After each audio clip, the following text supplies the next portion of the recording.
your free green programs. If you have a colored program, that means you owe us $3, or you may return it to us. Thank you, they cost money to produce, and we need to make money as we are not funded by the college. The second thing is to ask you kindly to remove your belongings and your limbs from the aisles. The aisles are here, here, here, and right back there in between the seating platforms and these on the floor.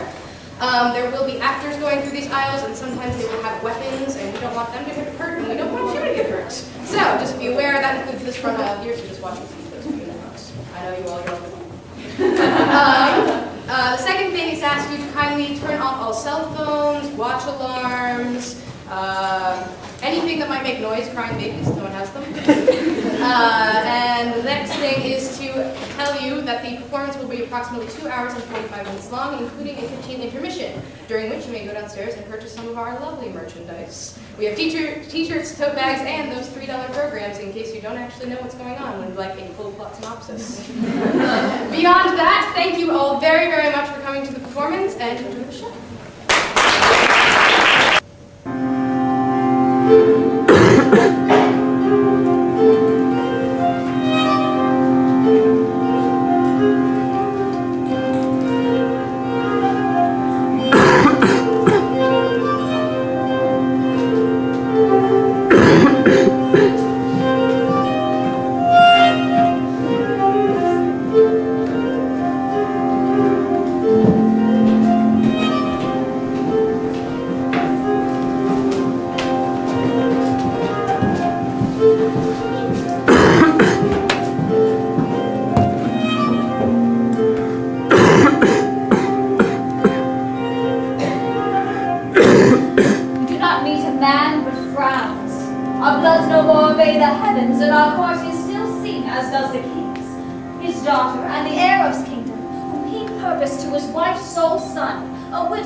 Have a heart that is not glad at the thing they scowl at.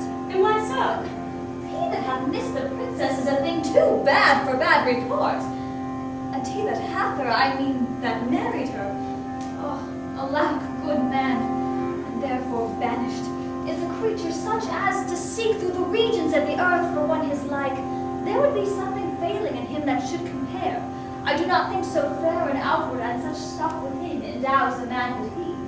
What's his name and birth? His father was called Cecilius, and served with glory and admired success. So gained this erudition Leonatus, and had besides this gentleman in question 2 other sons, who in the wars of time died with their swords in hand, which their father, then old and fond of issue, took such sorrow that he could be, and his gentle lady big of this gentleman Althene, deceased as he was born. The king, he takes the babe up to his protection, calls him Posthumus Leonatus, breeds him, and makes him of his bedchamber, puts him to all the learnings that his time could make him the receiver of, which he took, as we do ere fast as 'twas ministered, and lived in court most praised, most loved, for whom now he is banished. Her own price proclaims how she esteemed his virtue. By her election may be truly read what kind of man he is. The sole child to the king? His only child. He had 2 sons, the eldest then at 3 years, and swathing close the other, from their nursery was stolen, and to this hour no guess in knowledge which way they went. Oh, we must forbear. Here comes a gentleman, the queen, and Princess Imogen.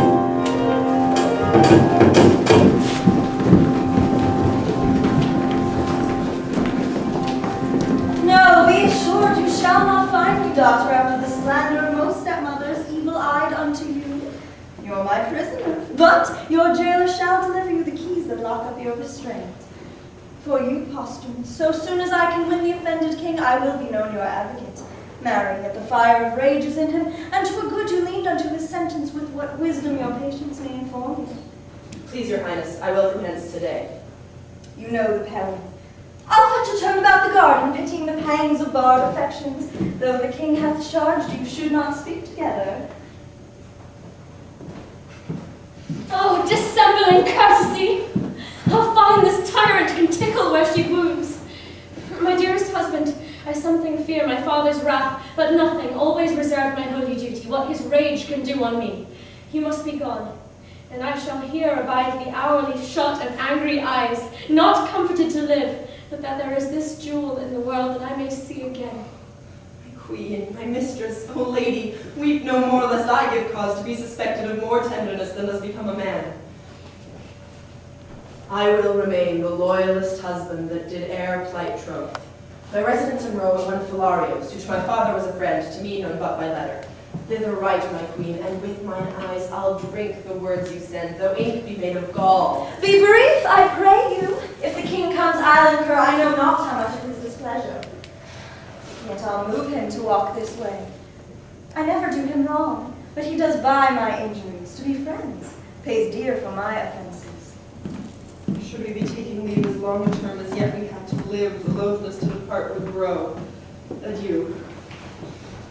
Nay, stay a little, for you would riding forth to air yourself, such parting were too petty. Look here, love, this diamond was my mother's. Take it, heart, but keep it till you woo another wife, when Imogen is dead. How, another? You gentle gods, give me but this I have, and sear up my embracements from a next with bonds of death. Remain thou here, while sense can keep it on, and sweetest, fairest, as I my poor self did exchange for you to your so infinite loss, so in our trifles I still win of you. For my sake, heart, wear this. It is a manacle of love. I'll place it on this fairest prisoner. Oh, the gods, when shall we see again? Alack, the king! Thou basest thing, boy! Hence from my sight! If after this command thou fraught the gods with thy unworthiness, thou diest. Away! Thou art poison to my blood. The gods protect you, and bless the good remainders of the court. I am gone.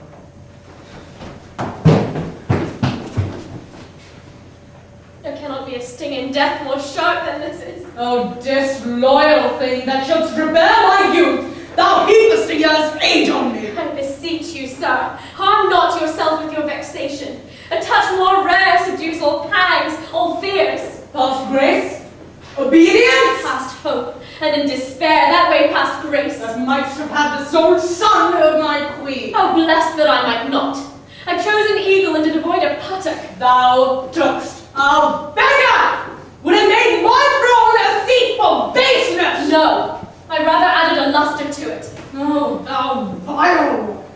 Sir, it is your fault that I have loved Posthumus. You bred him as my playfellow, and he is a man worth any woman, overbuys me almost the sum he pays. Thou foolish thing!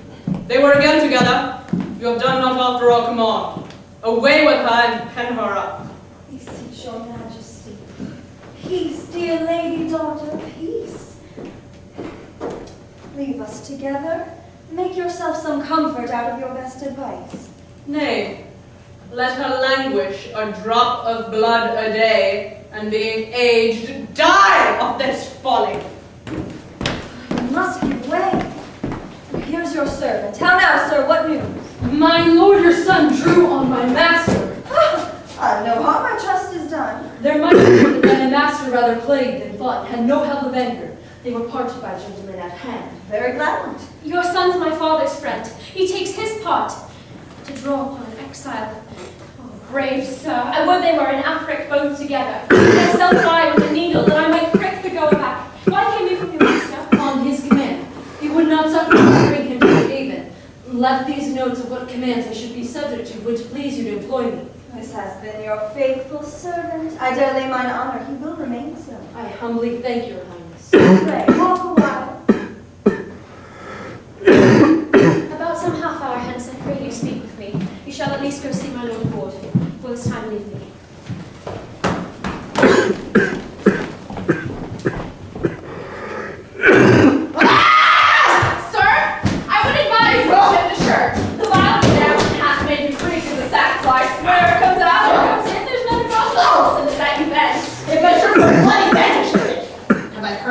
No, not so much as patience. Hurt him as body that passes over the market, be not hurt. The villain would not stand me. No, he fled forward still toward your fate. You have landed up on your own, and he added to your habit and gave you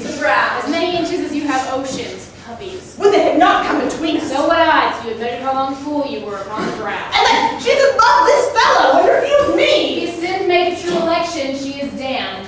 Sir, as I have told you always, her beauty and her brain go not together. She's a good sign, but I have seen small reflection of her wit. She shines not upon fools, lest the reflection should hurt her. Come, up to my chamber.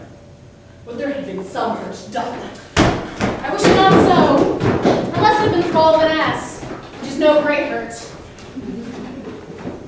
I would thou grewst into the shores of the haven and questioned every sail. If he should write and not have it, to our paper lost as offered mercy is. What was the last that he said to thee? It was his queen, his queen. Then waved his handkerchief And kissed it, madam. senseless linen, happier therein than I. And that was all? No, madam. For so long as he could make me with this eye or ear distinguishing from others, he did keep the deck with glove or hat or handkerchief still waving. I would have broke mine eye strings, cracked them but to look upon him, till the diminution of space had pointed him sharp as my needle. Nay, followed him, till he had melted from the smallness of a gnat to air, and then have turned mine eye and wept.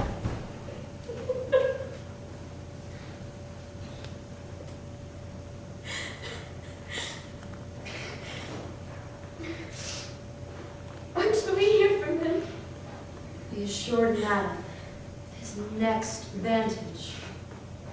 I did not take my leave of him, but had most pretty things to say. Ere I could tell him how I would think on him at certain hours, such thoughts and such. Or ere I could make him swear the sheaves of Italy would not betray mine interest in his honor. Or ere I could give him that parting kiss, which I would set betwixt two charming words, comes in my father. And like the tyrannous breathing of the north shakes all our buds with growing. The queen, madam, desires your highness's company. Those things I bid you do, get them dispatched. I shall attend the queen. Madam, I shall.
I beseech you all, be better known to this gentleman. How worthy he is I will be to appear hereafter, rather than storing him in his own hearing.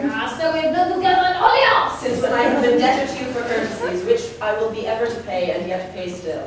So you're right, my boy. I was glad I didn't talk better than you. It had been paid to you should have been put together with so mortal a purpose upon importance of so slight and trivial a nature.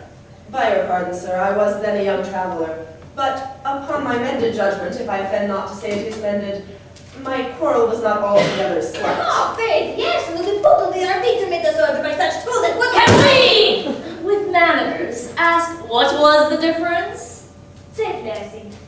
It was much like an argument that fell out last night, where each of us fell into praise of our own country mistresses. This gentleman at that time vouching, upon warrant of bloody affirmation, his to be the most fair, chaste, wise, constant qualified, and less attemptable than any of the rarest of our ladies in France. That lady is not now living, or this gentleman's opinion by this worn out. She holds her virtue still, and I my mine. You must not so far prefer her for ours of Italy. Being so far provoked as I was in France, I would abate her nothing, though I profess myself her adorer, not her friend.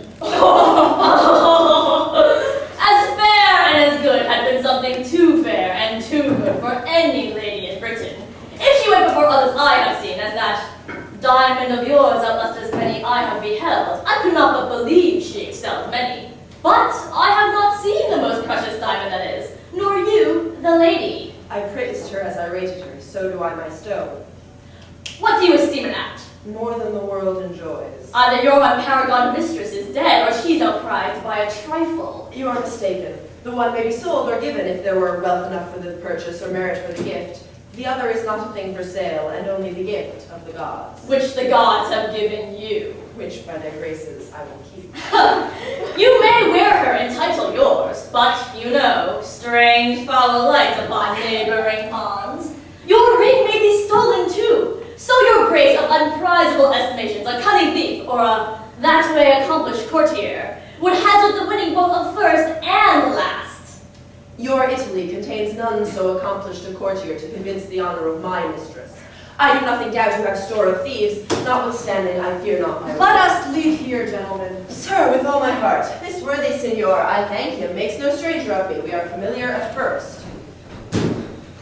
With 5 times so much conversation, I should get ground of your fair mistress, had I admittance and opportunity to friend. I dare thereupon pawn the moiety of my estate to your ring, which in my opinion o'ervalues it something. You are a great deal abused in too bold a persuasion, and I doubt not you sustain what you're worthy of by your attempt. What's that? A repulse, though your attempt, as you call it, deserved more. A punishment too. Gentlemen, enough of this. It came in too suddenly. Let it die as it was born, and I pray you, be better acquainted. Would I have put my estate and my neighbors on the approbation of what I have spoken? What lady would you choose to assail? Yours, whom in constancy you think stands so safe. I will lay you 10,000 ducats to your ring, which, that commend me to the court where your lady is, with no more advantage than the opportunity of a second conference, and I will bring from thence that honor of hers which you imagine so reserved. I will wage against your gold to it. My ring I hold dear as my finger. 'Tis part of it. You are afraid, and therein the wiser. I see you have some religion in you, that you fear. This is but a custom in your tongue. You bear a graver purpose, I hope. I am the master of my speeches, and would undergo what's spoken. I swear. Will you? My mistress exceeds in goodness the hugeness of your unworthy estimation. I shall but lend my ring till your return. Let us have covenants drawn between us. I dare you to this match. There's my ring. If I bring you no sufficient testimony that I have enjoyed the dearest bodily part of your mistress, my 10,000 ducats are yours. So is your diamond too. If I leave her in such honor as you have faith in, she your jewel, this your jewel, and my gold are yours. I do embrace these conditions. Let us have articles betwixt us. Only thus far you shall answer. If you make your voyage upon her and give me directly to understand you have prevailed, I am no further your enemy. She is not worth our debate. If she remain unseduced, you will answer me with your sword. Your hand! A covenant! I will have these things set down by lawful counsel, then straight away for Britain, lest the bargain should catch cold and starve. I will fetch my golden hammer, 2 wages recorded. Agreed. With his herd, think you? Signor Iachimo will not from it. Let us follow him.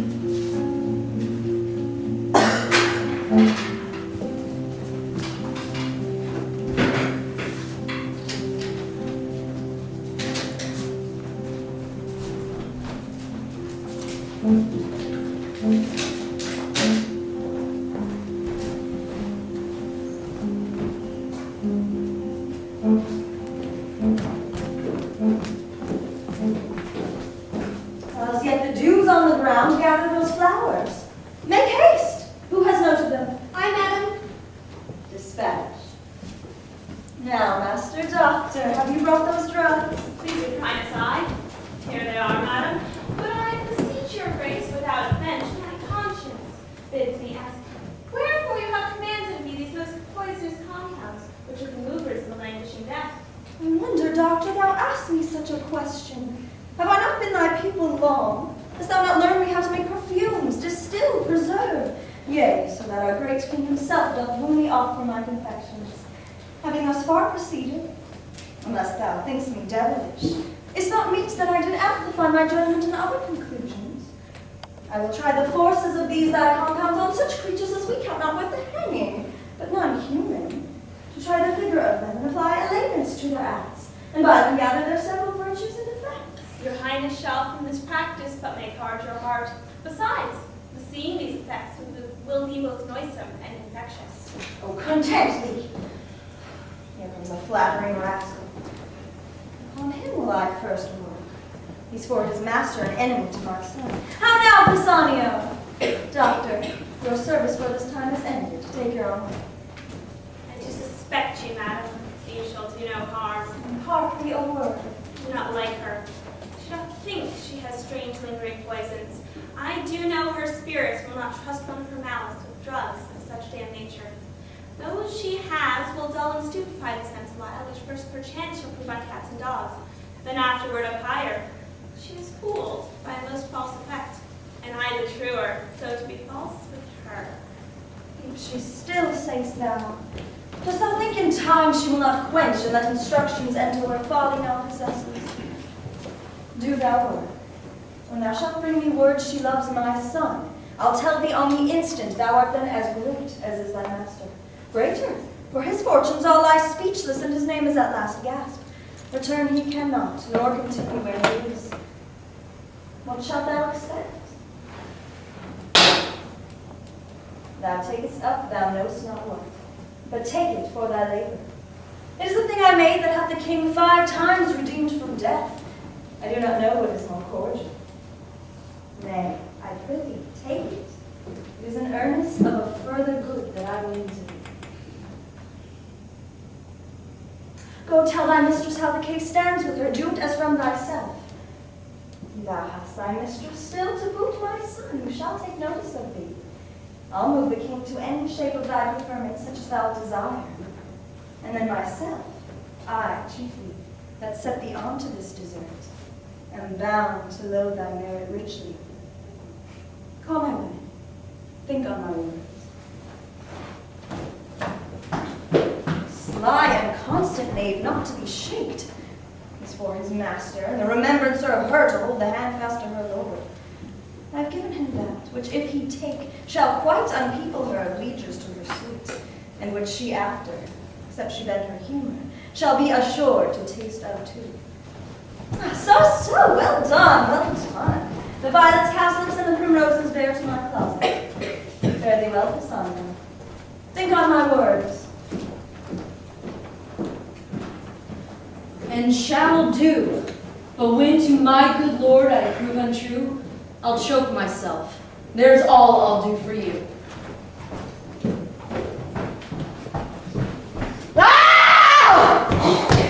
Did ever man have such luck? I had 100 pounds of it! Dull!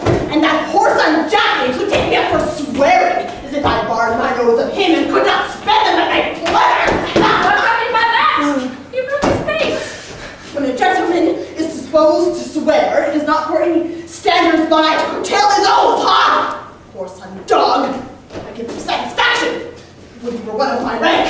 You smell like a fool. I'm not this more than anything on the earth! Pox on it! I'd rather not be so noble as I am. They will not fight me because of the queen, my mother. Every jack slave hath his belly full of fighting, and I must go up and down like a cock that nobody can match! You are cock captain too, and you crow off with your comb on.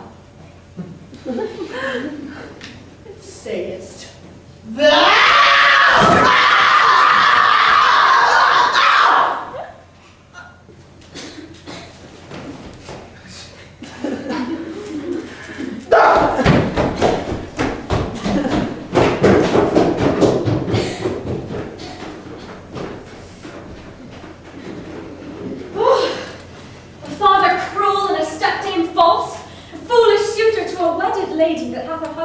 vanished.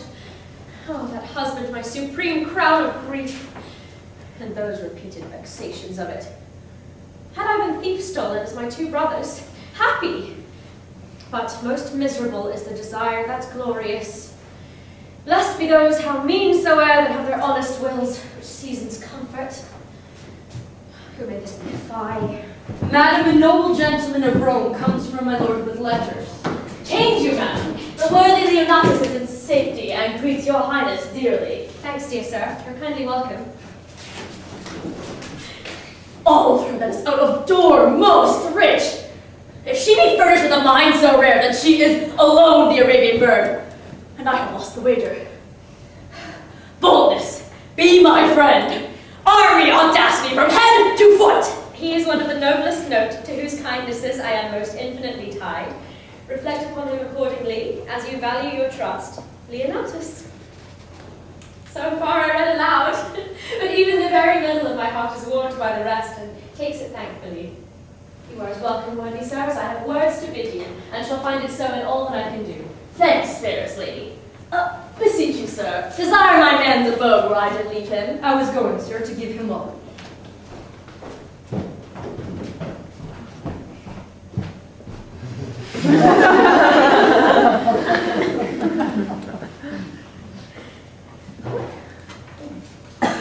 Continues well, my lord.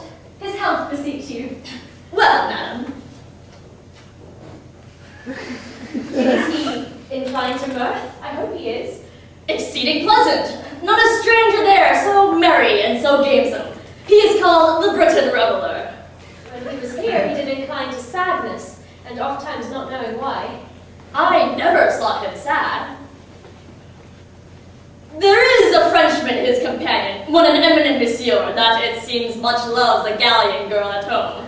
He furnishes a thick size from him, while the jolly Briton, your lord, I mean, laughs free from his lungs and cries, "Oh, can my sides hold to think that man, who knows what woman is, will his free hours languish for assured bondage?" Will my lord say so? Aye, madam, with his eyes in flood with laughter. It is a recreation to be by him and hear him mock the Frenchman. But, you know, some men are much to blame. Not he, I hope. Not he! And yet, heaven's bounty towards him might be used more thankfully. In himself 'tis much, whilst I am bound to wonder. I am bound to pity, too. What do you pity, sir? 2 creatures, heartily. Am I one, sir? You look on me. What wreck discerning in me deserves your pity? Lamentable! What? To hide me from the radiant sun and solace in the dungeon by a snuff? What? Are men mad? Hath nature given them eyes, and can we not partition make with spectacles so precious twixt fair and foul? What makes your admiration? There cannot be any eye, for apes and monkeys twixt 2 such sheaves would chatter this way and contend with mouths the other. Nor in the judgment, for idiots in this case of favor would be wisely definite. What is the matter, Trout? The cloyed will, ravening first the lamb, longs after for the garbage. What, dear sir, thus raps you? Are you well? Thanks, madam. Well, I pray you, sir, deliver with more openness your answers to my demands. Why do you pity me? that others do. I was about to say, enjoy your, but it is an office of the gods to vent it, not mine to speak on it. Do you seem to know something of me or what concerns me? Prithee, since doubting things go ill often hurts more than to be sure they do, discover to me what both you spur and stop.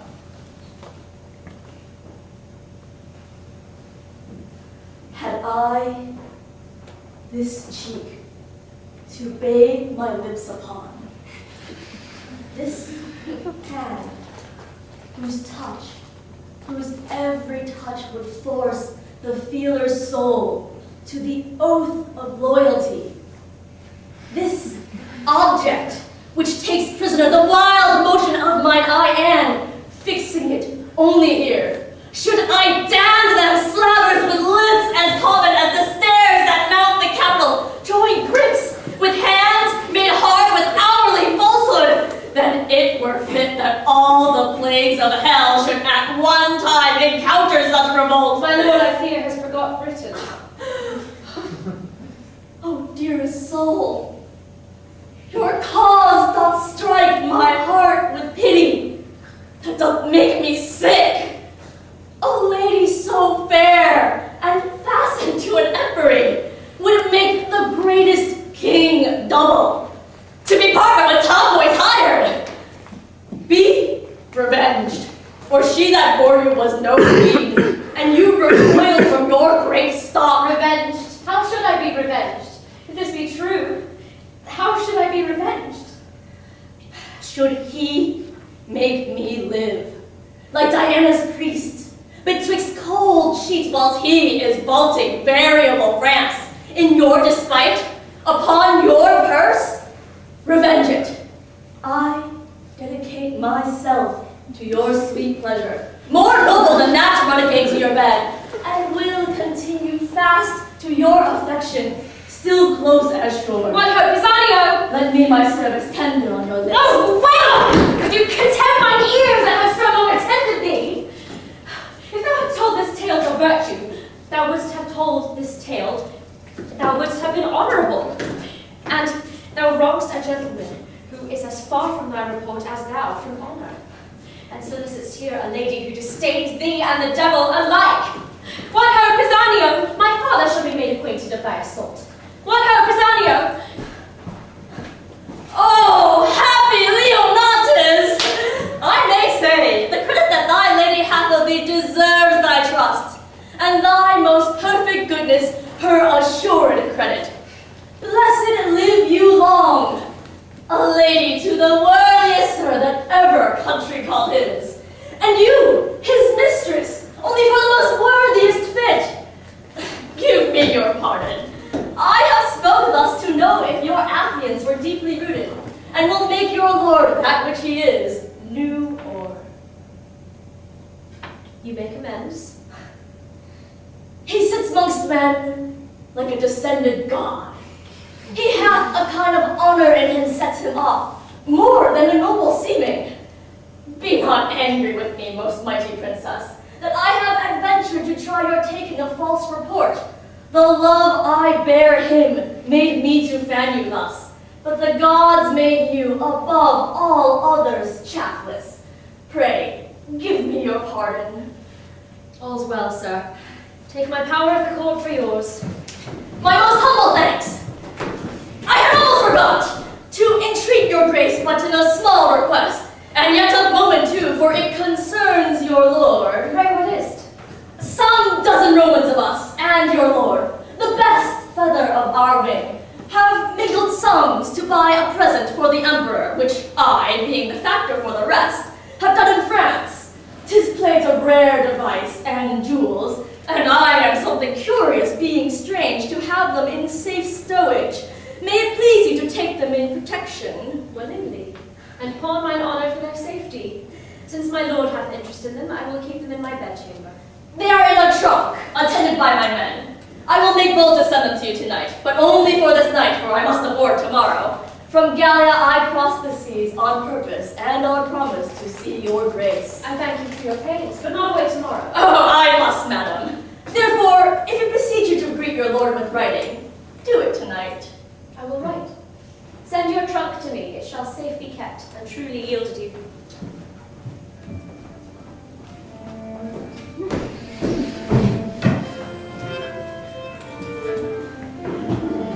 It is not fit your lordship should undertake every companion that can give offense to you. But it is fit I should commit offense to my inferiors. Did you hear of the stranger that's come to court tonight? Stranger, and I know not on. He's a strange fellow himself, and knows it not. There's an Italian come, and 'tis thought, one of Leonatus's friends. Leonatus, a banished rascal! And he's another, whosoever he be. Is it fit I went to look upon him? Come, we'll go see this Italian. What I lost today at bowls, I'll win tonight of him. Come, your lordship.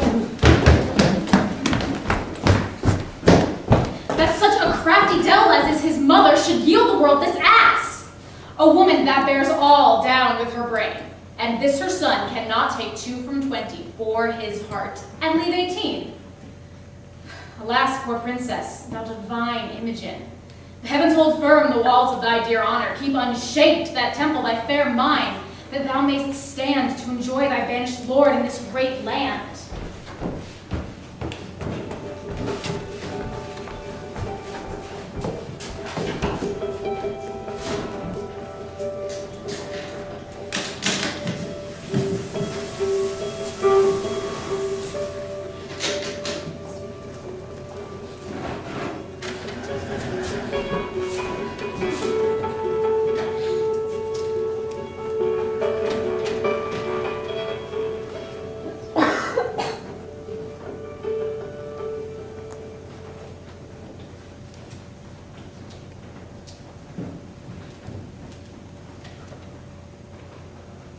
Who's there, my woman Helen? Please, madam.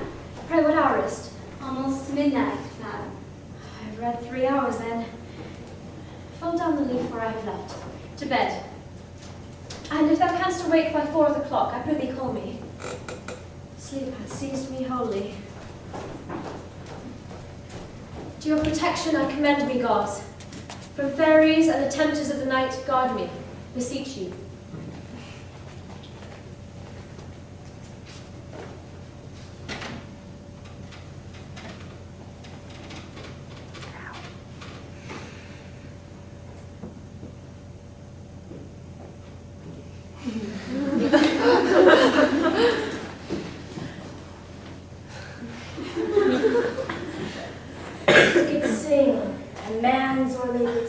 Repairs itself to my rest. Our noble Tarquin thus did softly press the rushes, ere he wakened the chastity he wounded. Oh, Cytherea, how bravely thou becomest thy bed, fresh lily, and whiter than the sheets, that I might touch. One kiss, one kiss. But my design, to note the chamber, I will write all down, such and such pictures, there in the window, such the adornment of her bed, mirrors, figures, why, such and such, and the contents of the story. But some natural notes about her body, above 10,000 meaner movables, would serve to enrich mine inventory. Oh, sleep, thou ape of death, lie dull upon her, and be her sense but as a monument, thus in a chapel lying.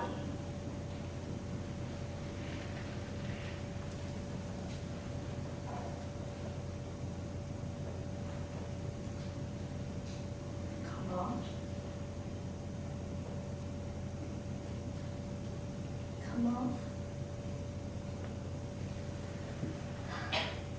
As slippery as the Gordian knot was hard, 'tis mine.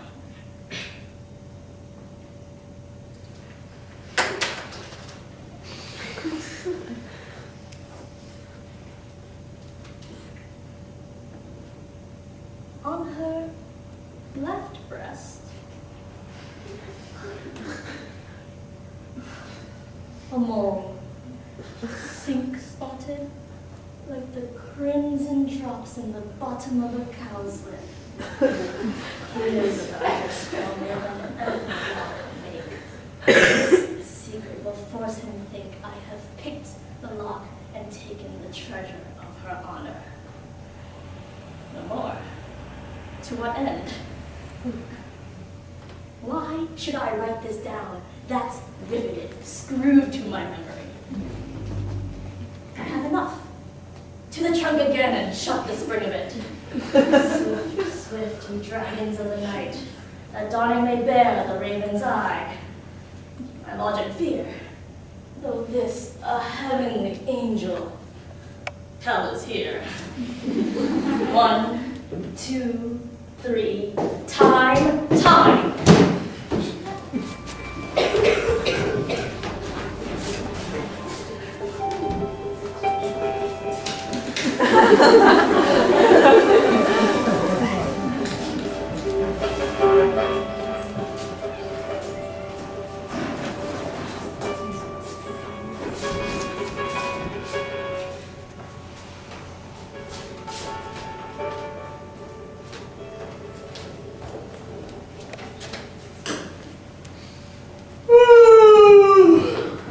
It's almost morning, is not? Day, my lord.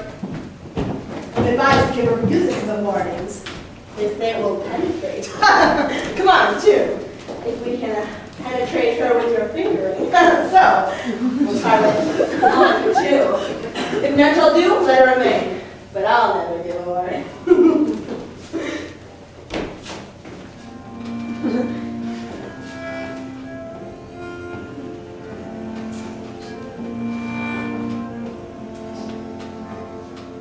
Hark, hark, the lark at Ham's gate sings, and fever skins arise.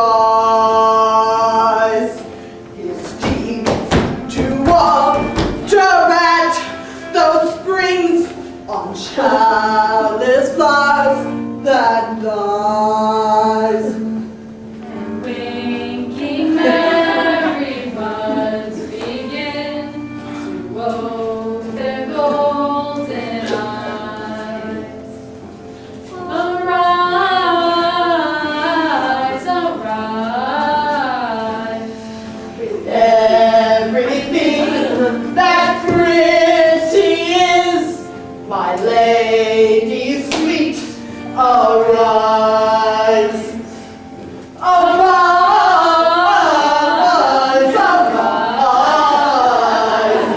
Arise, arise, arise, arise, arise, arise. Arise, arise,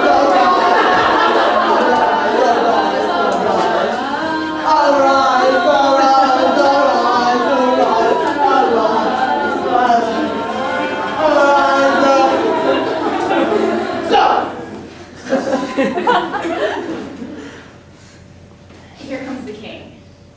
I'm glad I was up so late for it. That's the reason I was up so early. You cannot choose but take the service I have done fatherly. Good morrow to your majesty and to my gracious mother. Attending her the door past stern daughter. Is she not full? I have assailed her with music, but she vouchsafes no notice. The exile of Minion is too new. She hath not yet forgotten. Some more time to swear the print of his remembrance out, and then she's yours. You are most bound to the king who lets go by no vantages that may prefer you to his daughter. So like you, sir, ambassadors from Rome. This one is Caius Lucius. A worthy fellow, albeit he comes in angry purpose now. But that's no fault of his. We must receive him according to the honor of his sender. And for ourselves, his goodness forspent on us, we must extend our notice. Now, son, when you have given good morning to your mistress, attend to the queen and us. We shall have need to employ you towards this Roman. Come, our queen. If she be up, I'll speak with her. If not, let her lie still and dream. Why you leave? Ho! I know her women are about her. If I do line one of their hands, 'tis gold which buys admittance, off it doth, yea, and makes Diana's rangers false themselves. Who said the knock? A gentleman. No more. Your lady's person, is she ready? Aye, to keep her chamber. Here's gold for thee. Sell me your good report. How? Princess, good morrow, fairest. Sister, your sweet hand. Good morrow, sir.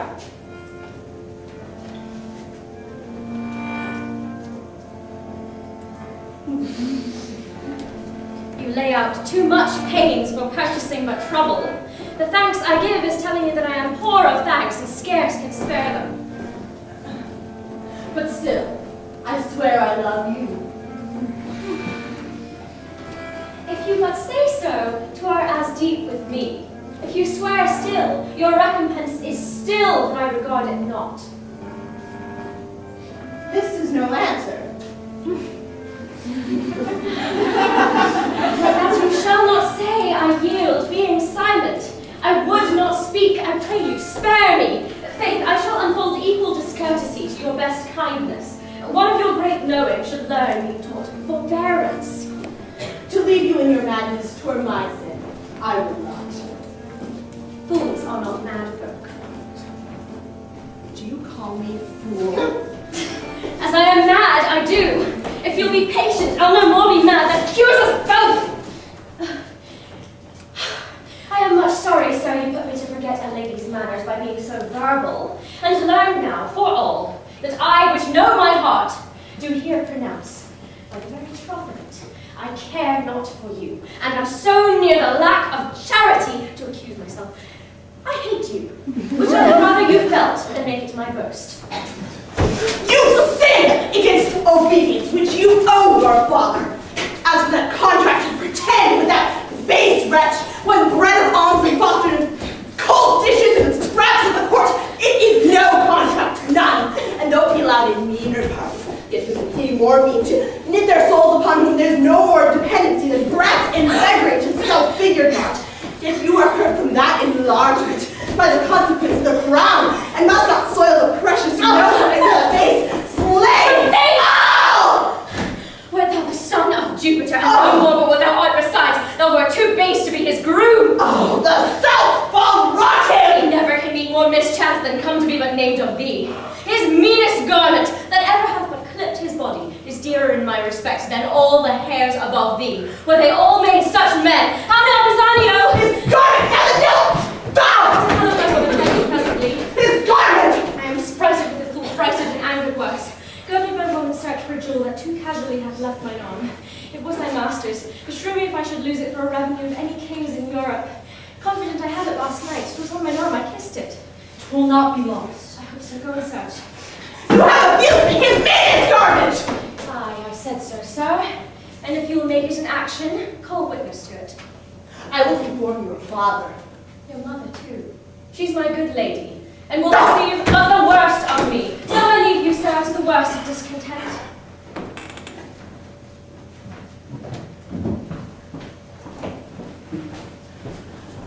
I will be revenged! His meanest garment. Well.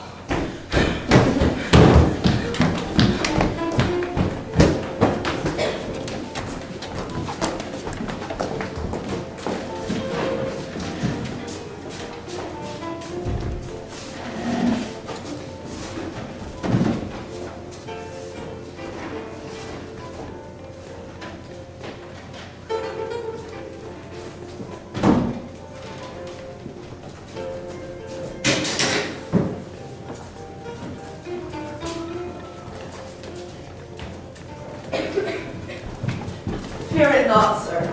I would I were so sure to win the king, as I am bold, her honor will remain hers. What means do you make to him? Not any, but abide the change of times. I barely gratify your love, and must die much your debtor. Your very goodness in your company or is all I can do. By this, your king hath heard of great Augustus. Caius Lucius will do his commission thoroughly, and I think he'll grant the tribute. I do believe, statist though I am none, nor like to be, that this will prove a war, and we shall hear the legions now in Gallia sooner land than our not fearing Britain, than have tidings of any penny tribute paid. See, Iachimo. Welcome, sir. I hope the briefness of your answer made the speediness of your return. Your lady is one of the fairest I have looked upon. And therewithal the best, or let her beauty look out through the casement to lure false hearts and be false with them. Here are letters for you. Their tenor good, I trust. 'Tis very like. Was Caius Lucius in the Britain court when you were there? He was expected then, but not approached. All is well yet. Sparkles the stone as it was wont, or is not too dull for your good wearing? If I had lost it, I should have lost the worth of it in gold. I'll make a journey twice as far to enjoy a second night of such sweet shortness which was mine in Britain. For the ring is won. The stone's too hard to come by. Not to wit, your lady being so easy. You must not, sir, make your loss your sport. I hope you know that we must not continue friends. Good sir, we must if you keep covenant. Had I not brought the knowledge of your mistress home, I grant we were to question further. But I now profess myself the winner of her honor, together with your ring, and neither the wronger of her nor you, having proceeded but by both your wills. If you can make to parrot that you have tasted her in bed, my hand and ring are yours. If not, the foul opinion you had of her pure honor gains or loses your sword or mine. Sir, my circumstances, being so near the truth as I will make them, must first induce you to believe, whose strength I will confirm with oath. Proceed. First, her bedchamber, where I confess I slept not. It was hanged with tapestry of silk and silver, the story proud Cleopatra when she met her Roman. So bravely done, so rich that I did wonder how could it exceed in workmanship and value. This is true. And this you might have heard of here, by me or by some other. The chimney is south the chamber. The chimney piece, chaste Diane, bathing. Never saw I a figure so likely to report And themselves. this you might have heard of here by me, since it is much spoke of. The roof of the chamber, with golden cherubims is fretted.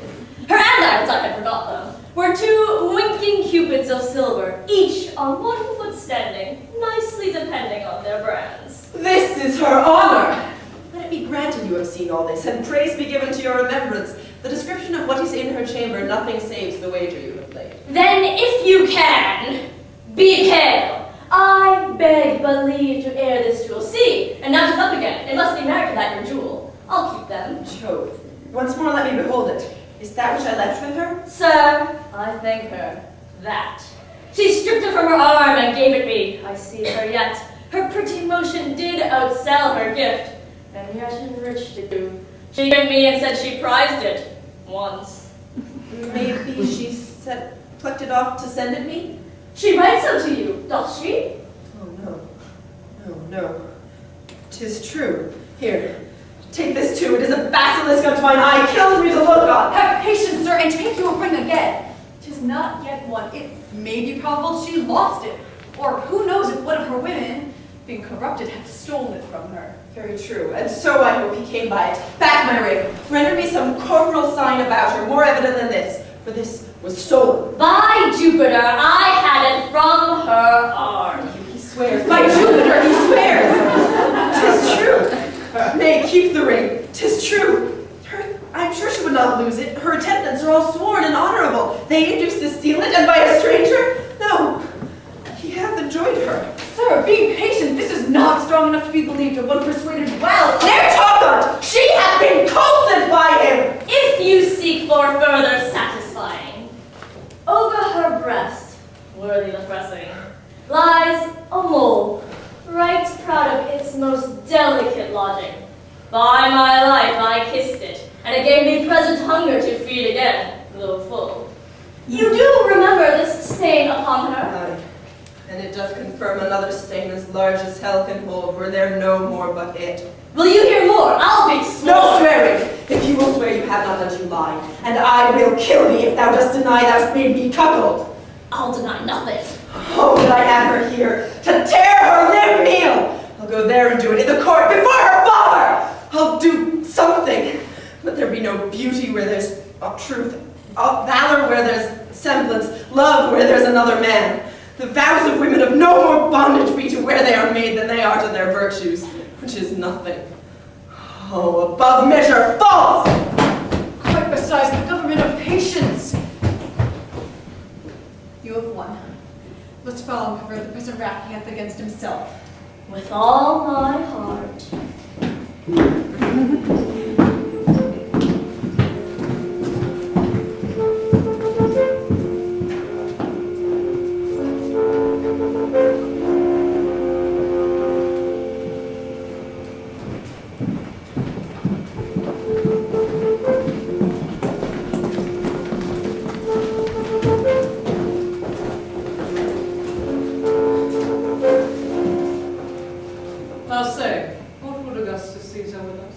When Julius Caesar, whose remembrance yet lives in men's eyes and will to ears and tongues be theme and hearing ever, was in this Britain and conquered it.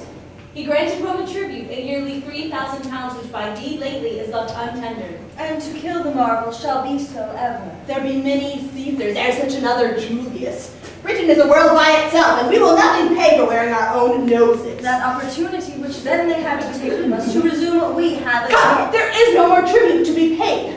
Others of them may have crooked noses, but to owe such straight arms, none. Son, let your mother end. Why tribute? Why should we pay tribute? If Caesar can hide the sun with a blanket or put the moon in his pocket, then we should pay him tribute for light. Else, sir, no more tribute. Pray you now. You must know, till the injurious Romans did exalt this tribute from us, we were free. Caesar's ambition, which swelled so much, it did press against the sides of the world, against all colour here, did put the yoke upon us, which to shake off becomes a warlike people, whom we reckon ourselves to be. Say then to Caesar, though Rome be therefore angry, Malmutius made our laws, who was the first of Britain to put his brows within a golden crown and call himself a king. I am sorry, Cymbeline. In Caesar's name pronounce I against thee. Look for fury, not to be resisted. Thus defied, I thank thee for myself. You are welcome, Caius. My youth I spent much under Caesar.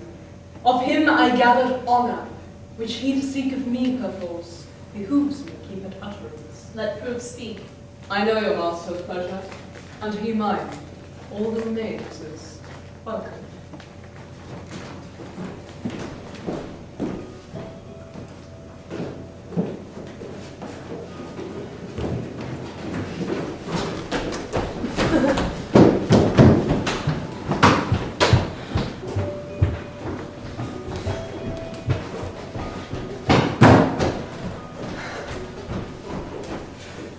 Is there no way for men to be, but women must be half workers?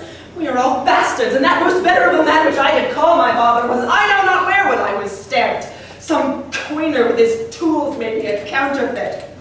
Oh, vengeance, vengeance! Me of my lawful pleasure she restrained, and prayed me oft forbearance. Did it with a pugency so rosy, the sweet viewant might well have warmed old Saturn. I thought her as chaste as unsunned snow. Oh, all the devils! This yellow Iachimo in an hour was not, or less, at first encountered no opposition but what he looked for should oppose, and she should from encounter guard. There's no motion tends towards vice in man, but I affirm it is the woman's part. I'll write against them, detest them, curse them. Be it lying, note it, the woman's, flattering, hers, deceiving, hers, lust and rank thoughts, hers. Yet 'tis greater skill in a true hate to pray they have their will. The very devils cannot plague them better. How? Of adultery?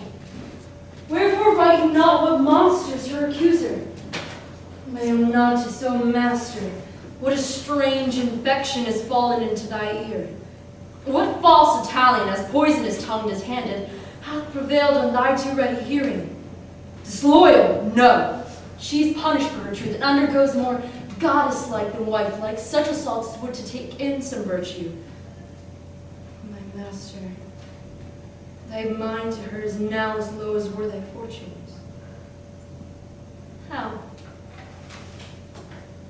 That I should murder her upon the love and truth and vows which I have made to thy command. Her blood. If it be so to do good service, never let me be counted serviceable. How look I that I should seem to lack humanity as much as this fact comes to? Do it. The letter I have sent her by her own command shall give the opportunity.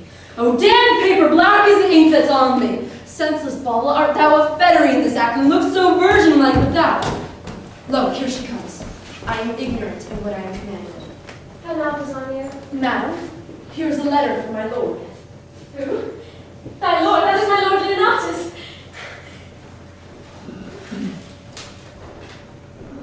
Learned indeed without astronomer that knew the stars as I his characters, he'll lay the future open.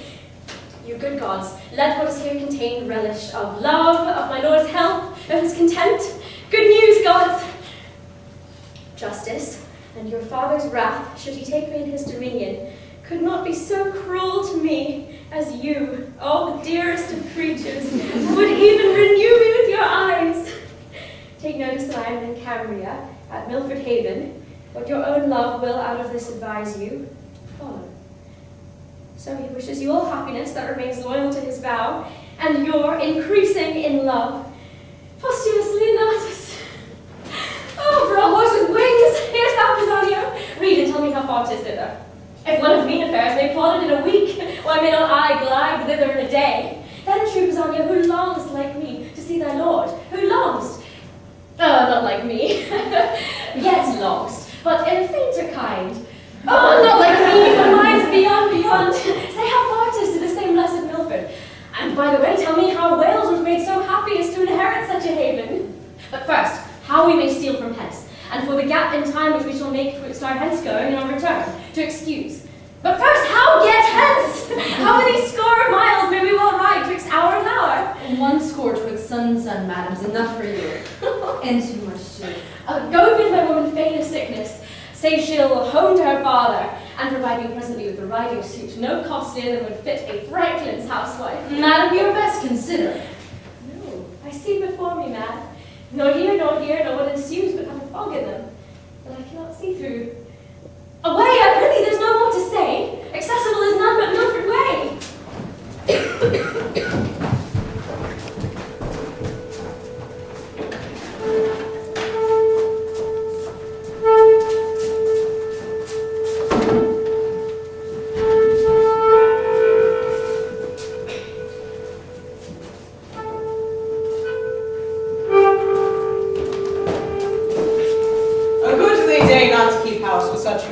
As ours. Stoop, boys! This gate instructs you how to adore the heavens and vows you to a morning's holy office. Hail, thou fair heaven! We house of the rock, yet use thee not so hardly as prouder livers do. Hail heaven. Hail heaven. Now to our mountain sports. Up yon hill, your legs are young, I'll tread these flats. Oh, this life is nobler than attending for a check, richer than doing nothing for a bauble. Such gain the cap of him that makes him fine, yet leaves his book uncrossed. No life to ours. Out of your proof you speak. We, poor unfledged, have never winged from view of the nest, nor know not what airs from home. Haply this life be best, if quiet life be best. Sweeter to you that have sharper known, but unto us it is a cell of ignorance. What should we speak of when we are old as you? When we shall hear the rain and wind be dark December, how in this our pinching cave shall we discourse the freezing hours away? We have seen nothing. We are beastly, subtle as a fox for prey, like warlike as the wolf for what he eats. How you speak. Did you but know the city's usuries, and felt them knowingly? The art of the court, as hard to leave as to keep. The toil of the war, a pain that only seems to seek out danger in the name of fame and honor. Oh, boys, the world may read in me. My body is marked with Roman swords, and my report was first with the best of note. Cymbeline loved me, and when a soldier was the theme, my name was not far off. But then in one night, as I've told you oft, my fault being nothing but that two villains, whose false oaths prevailed before my perfect honor, swore to Cymbeline that I was confederate with the Romans. Thus followed my banishment. In this 20 years, this rock and these domains have been my world, where I lived in honest freedom, paid more pious debts to heaven than in all the fore end of my time. But this is not hunter's language. Up to the mountains. He that strikes the venison first shall be lord of the leaves. How hard it is to hide the sparks of nature. These boys know little they are sons to the king, nor Cymbeline dreams they are alive. They think they are mine, and though brought up thus meanly in the cave wherein they vow, their thoughts do hit the roofs of palaces, and nature prompts them in low and simple things to prince it much beyond the trick of others. Hark, the game is roused. Oh, Cymbeline, heaven and my conscience knows thou did unjustly banish me, whereon, at 3 and 2 years old, I stole these babes, thinking to bar thee of succession as thou reftest me of my lands. Europhile, thou wast their nurse. They took thee for their mother, and daily do honor to her grave. I, Belarius, then am old Morgan called. They take for natural father. The game is up.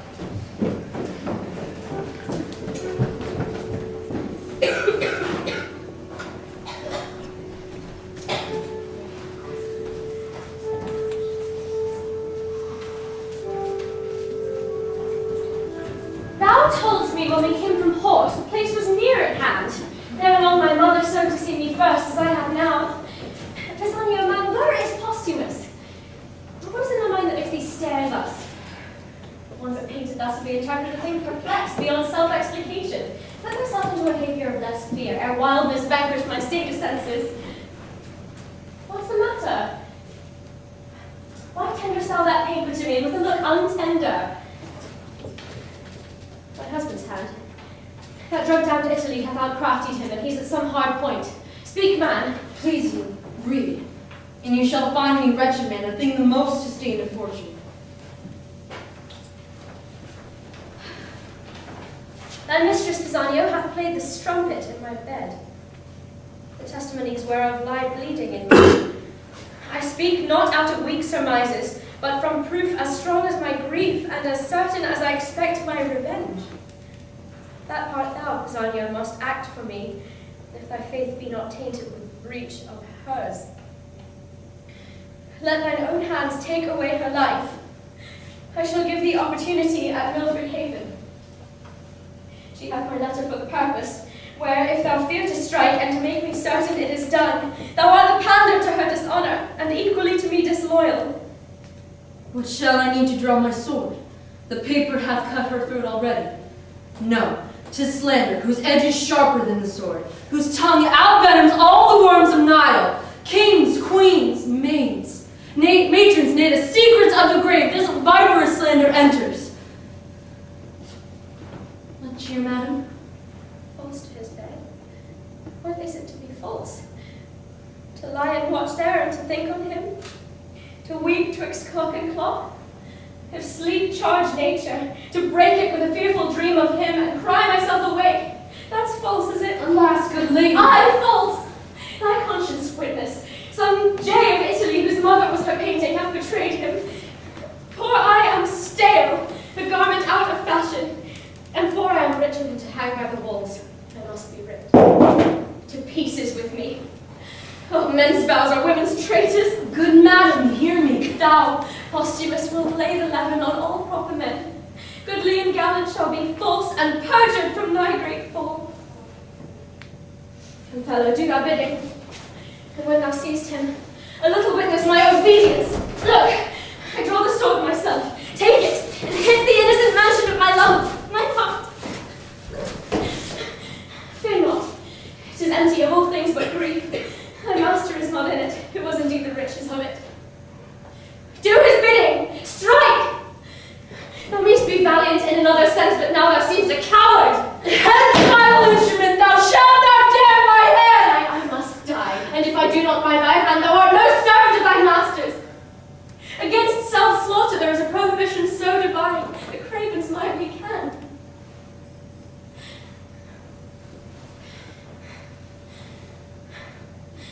Come, here's my heart. Something's for it. No defense, obedient as the scabbard. What is here? The scriptures of the loyal Leonatus. I'll turn to heresy. You shall no more be stomachers to my heart. Prithee, dispatch. The lamb intrigues the butcher. Where's thy knife? Thou art too slow to do thy master's bidding, when I desire it too. Oh, gracious lady, since I've received command to do this business, I have not slept one wink. Do it, and to bed then. I'll wake mine eyeballs out first. Wherefore then didst undertake it? Why hast thou gone so far to be unbent when you have ta'en thy stand, and the elected dear before thee? To win time, to lose so bad an appointment, in the which I have considered of course. Good lady, hear me with patience. Talk thy tongue weary.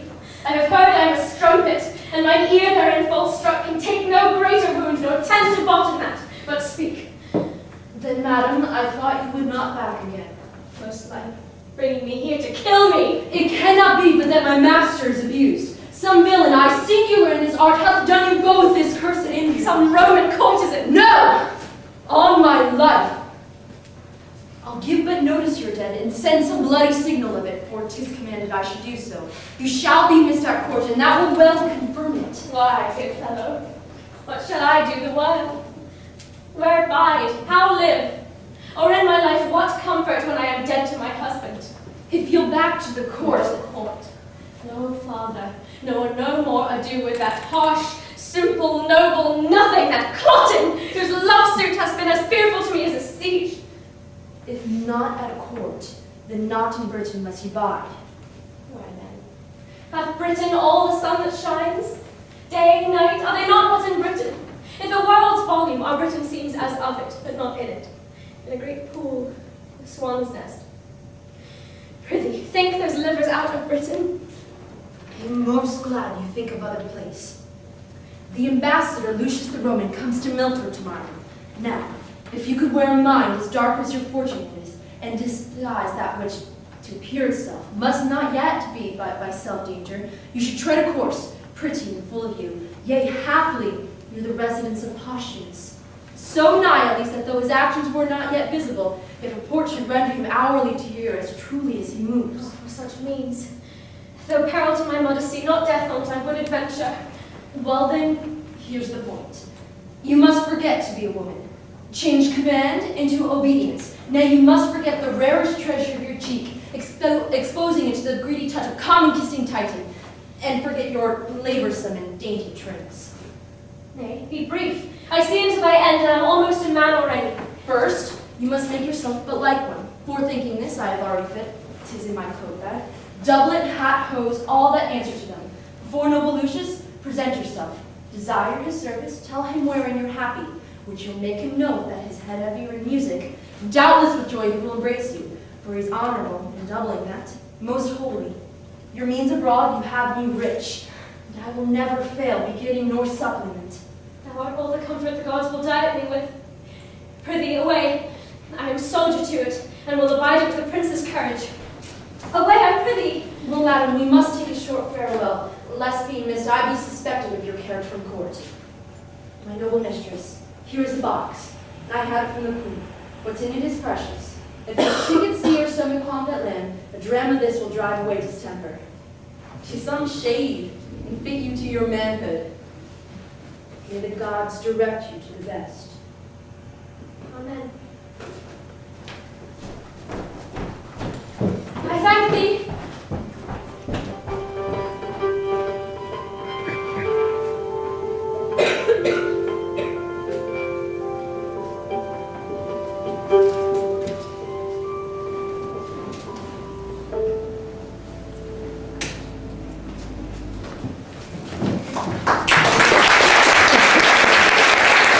My emperor hath wrote I must from hence, and am right sorry that I must support ye my master's enemy. Our subjects so will not endure his yoke, and for us to show less sovereignty than they must needs appear unkinglike. So, sir, I desire of you a conduct overland to Milford Haven. Madam, all joy befall your grace. And you. My lords, you are appointed for that office, the due of honor in no point omit. Thus farewell, noble Lucius.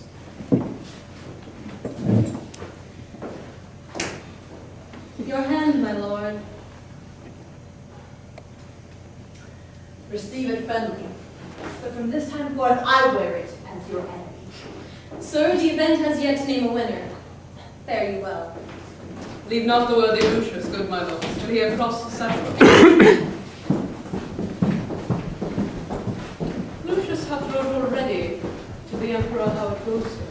It fits us therefore rightly our chariots and horsemen to be in readiness. The fowls he hath at Gallia will soon be drawn to head, and where he moves his war for Britain. But my gentle queen, where is our daughter? She hath not appeared before the Roman, nor to us had tendered the duty of the day. Call her before us. We've been too slack in suppers. Loyal sir, since the exile of Posthumus, most retired hath her life been. If you're aware of, my lord, 'tis time must do. Beseech your majesty, forbear sharp speeches to her. She's a lady so tender of rebukes that words are strokes, and strokes death to her. Where is she, sir? Please you, sir, her chambers are all locked, and there's no answer that we've given to the loudest noise we made. Oh, my lord! When last I went to visit her, she prayed me to excuse her keeping close. Whereto constrained by her infirmity, she should that duty leave unpaid to you, which daily she was bound to proffer. This she wished me to make known, but our great court made me to claim in memory. Her doors locked, not seen of late. Grant heavens, that which I fear prove false! Sunrise, follow the king. That man and her, Bassanio, have not been seen these 2 days. Go, look after. But! Sonny, thou that stands so for Posthumus, he hath a drug of mine. I pray his absence proceed by swallowing that, for he believes it is a thing most precious. But for her, where's she gone? Haply despair hath seized her, or winged with the fervor of her love, she's flown to her desired Posthumus. Gone she is, to death or to dishonor, and my end can make good use of either. She being down, I have the placing of the British crown. How now, my son? 'Tis certain she is fled. Go in and cheer the king, he rages. None dare come about him. All the better. I love and hate her. She's fair and royal.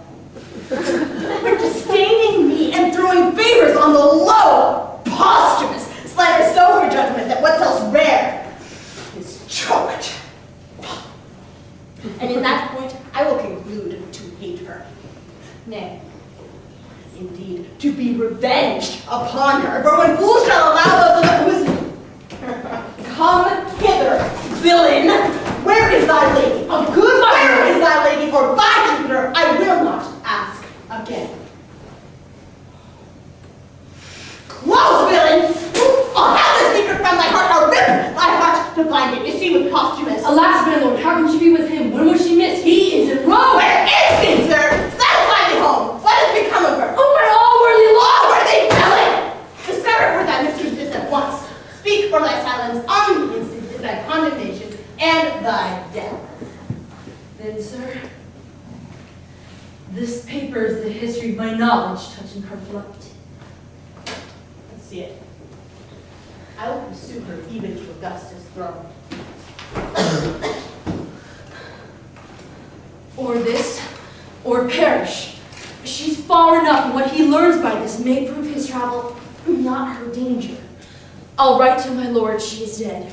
O Imogen, safe mayst thou wander, safe return again. Sir, is this letter true? Sir, as I think. It is Posthumus' hand, I know it. Draw.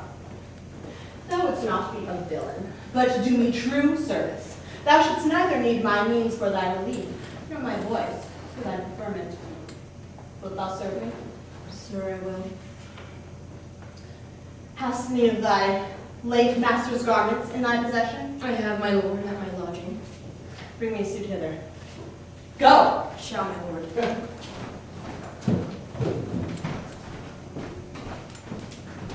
Meet me at Milford Haven. Even there, thou villain Posthumus, will I kill thee. She said, upon a time, the bitterest of it, I know, belched from my heart, that she held the very garment of Posthumus in more regard than my noble and natural person, together with the adornments of my qualities. With that suit upon my back, will I ravish her. First, kill him, and in her eyes there shall she see my valor, which will then be a torment to her contempt. He on the ground, and when my lust hath dined, which, as I say, to vex her, I'll execute in those clothes she so praised.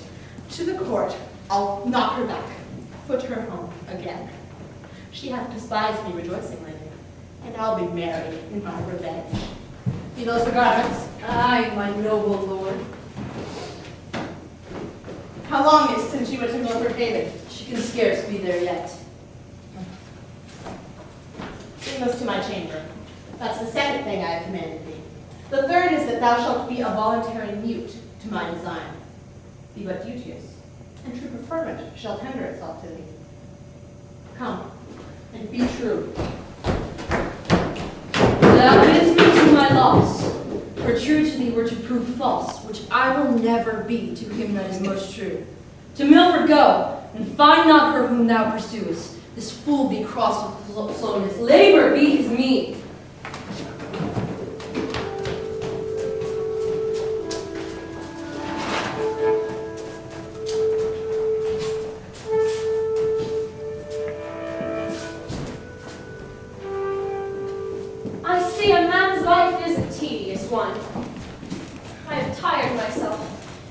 2 nights together have made the ground my bed. Milford, when from the mountaintop Pisania shows thee, thou wast within a ken. 2 beggars told me I could not find my way. Will poor folks lie that have afflictions unknown as a punishment or trial? Yes! No wonder when rich ones scarce tell true. Oh, my lord, thou art one of the false ones. Even when I think only thee, my hunger's gone. But even before I was at point to sink for food. What is here? Here's a path to it. To some savage hold. I will best not to call, I dare not call. But famine, ere clean and o'erthrow nature makes it valiant. Plenty and peace breeds cowards, hardness ever of hardiness is mother. Ho! Who's there? If anything that's civil, speak. If savage, take or lend. Ho! No answer. Then I'll enter. Best draw my sword. And if mine enemy but fear the sword like me, he'll scarcely look on't.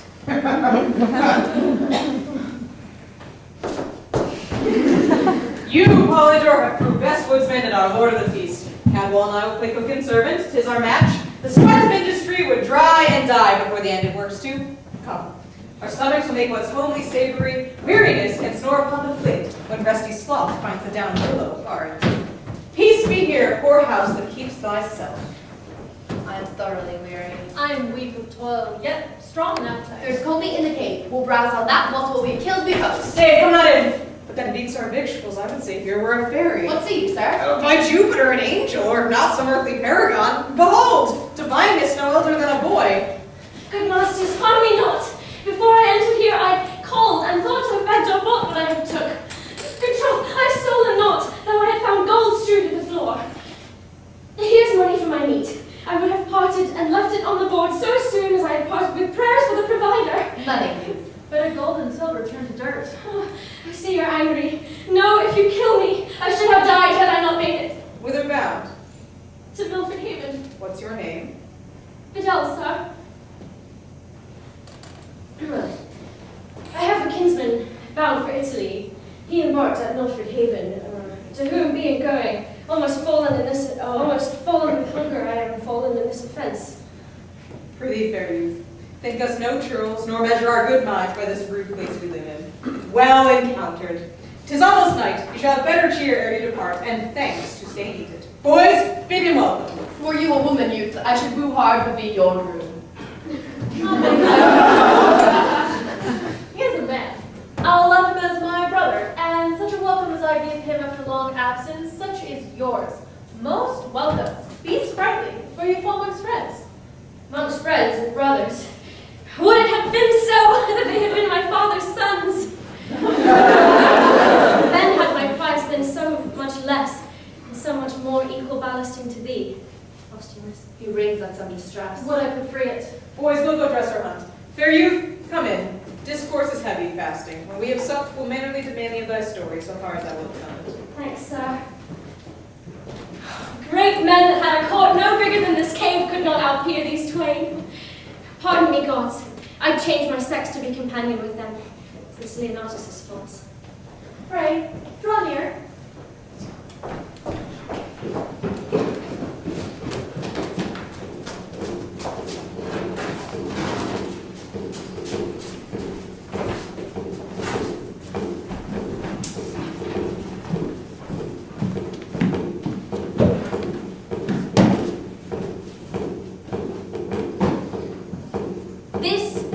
Of the Emperor's writ, that since the common men are now in action against the Pannonians and Dalmatians, and that the legions now in Galilee are full weak to undertake our wars against the fallen off Britons, that we do incite the gentry to this business.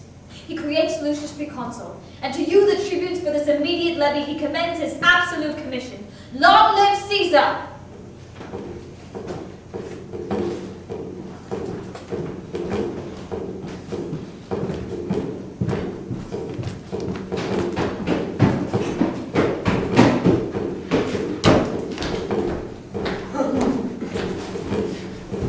Near the place where they should meet, if Bassanio have mapped it truly. How fit his garments serve me. Why should his mistress, who was made by him that made the tailor, not be fit too. Therein I must play the workman. I mean, the lines of my body are as well drawn as his. No less young, more strong, not beneath him in fortune, beyond him in the advantages of time, above him in birth, alike conversant in general services, and more remarkable, in single oppositions.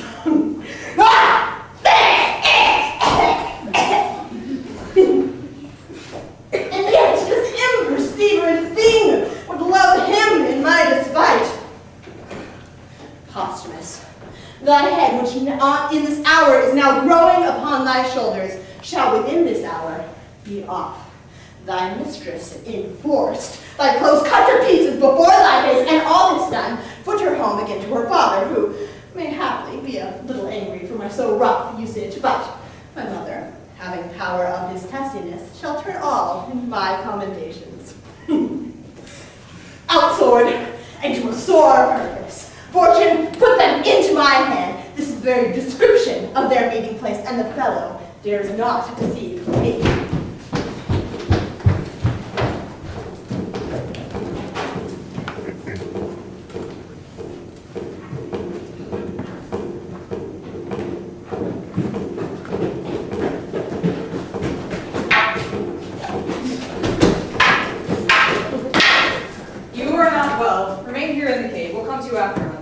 Brother, stay here.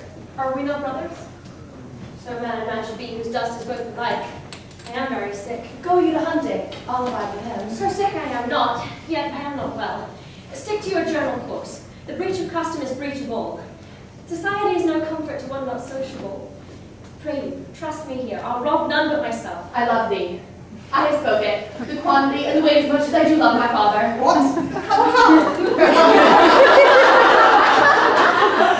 If it be sin to say so, I yoke me to my good brother's fault. I know not why I love this youth, and yet I have heard you say, love reasons without reason. It is the 9th hour. I wish you spoke. And you health, so please you, sir. To the fields, to the fields. Go on and rest. We'll leave you for this time. We'll not be long away. Pray, be not sick, for you must be our housewife. Well or ill, I am bound to you. Gods, these are kind creatures. Our courtiers say all savage, but at court. Experience, I'll not disprove his report. I am sick still, heart sick. Bisogno, and not tasted thy drug. How nobly he yokes a smiling with a sigh, as if the sigh was that it was for not being such a smile. I do know that patience rooted in both mingle their spurs together. Oh, grow patience, let the stinking elder grief untwine its perishing root with the increasing vine. It is great morning, come away. Oh! Who's there? I cannot find these renegades. The villain hath mocked me. I am faint. Those renegades. Means he not us? I hardly know him. It is Cloten, son of the queen. I fear some ambush. I've seen him not these many years, yet I know 'tis he. We are taking his outlaws. Hence! He is but one. You and my brother search what companies are near. Pray you, away. Let me alone with him. Stop! What are you that fly me thus? Some villain mountaineers? I've heard of such. What slave art thou? Being more slavish did I never than answering a slave that I do not. Thou art a robber, a lawbreaker, a villain, yearly thief. To who? To thee? What art thou? Have I not an arm as big as thine? Our heart is big. Thy words I grant are bigger, for I grind not my dagger in my mouth. Say what thou art, why should I yield to thee? Villain base! Knowest me not by my clothes? Thou know by thy tail, rascal, thou art a fool, and loath to beat thee. Injurious thief, hear but my name, and tremble. What's thy name? Cloten, thou villain.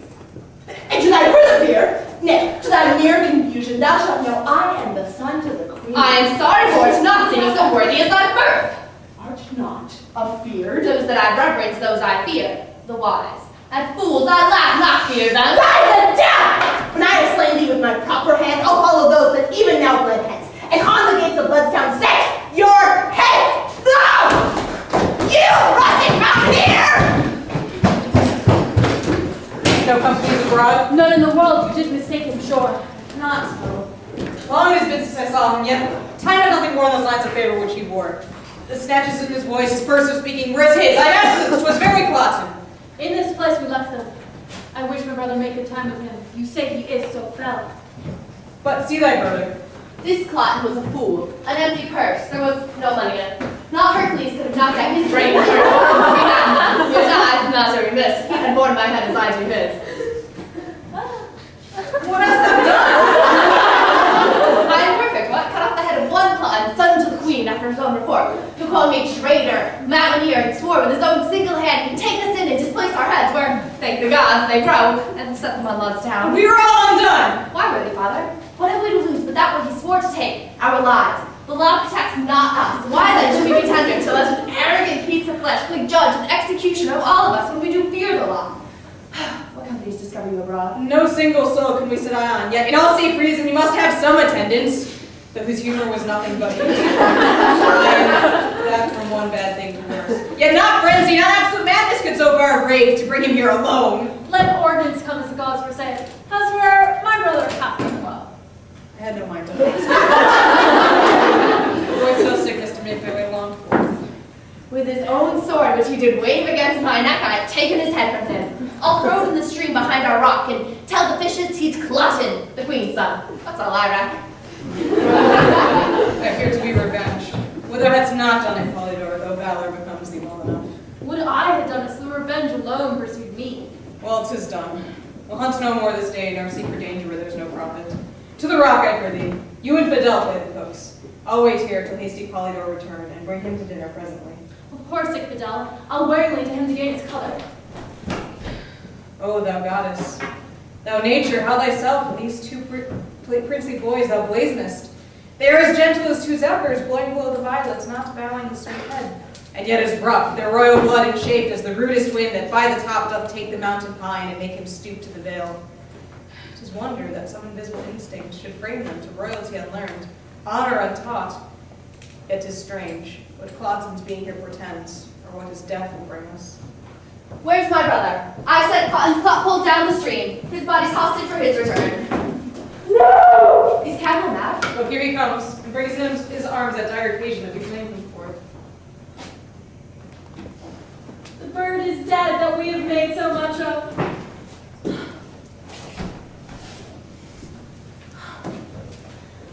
I'd rather have skipped from 16 years of age to 60, to have turned my leaping time into a crutch, than to have seen this. Oh, melancholy. Oh, thou blessed thing, Jove knows a man thou mightst have made. Thou diedst, most rare boy, of melancholy. How found you? Stark as you see, thus smiling as though some fly had tickled slumber, not as death's dart being laughed at. His right cheek reposing on a cushion. Where? On the floor. I thought he slept. If he but sleeps, he'll make his grave a bed. Let us bury him, and not contract with admiration what is now due debt. Say, where shall us lay him? By good Europhile, our mother. Be it so. And let us, Polydor, though now our voices have got the managed crack, sing him to the ground, as once our mother used like note and words, save that now Europhile must be Fidel. Cadwell, I cannot sing. I'll weep, and worded with thee. For notes of sorrow, out of tune, or worse than babes in pre-sweat line. We'll speak of them. Great griefs I seek medicine deluxe. Cloten is quite forgot. He was a queen's son, boys, and though he came our enemy, remember he is paid for that. Our foe was princely, and though he took his life, as being our foe, yet buried him as a prince. Then fetch his body hither, for Theridacy is as good as Ajax when we are alive. If you go fetch him, we'll sing our song the whilst. Brother, begin.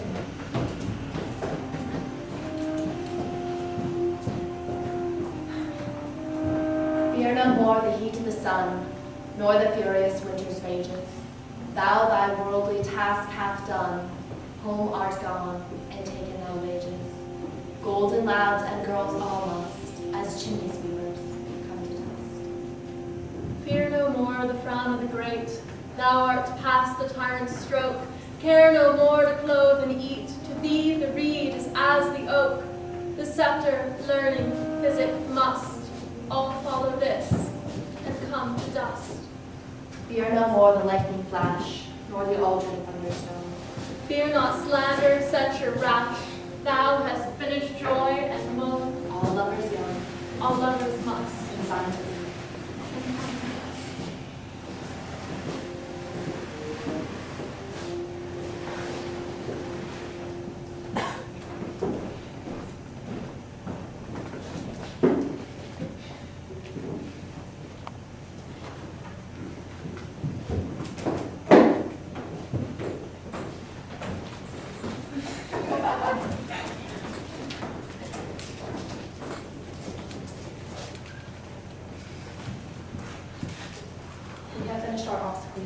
Here's a few flowers.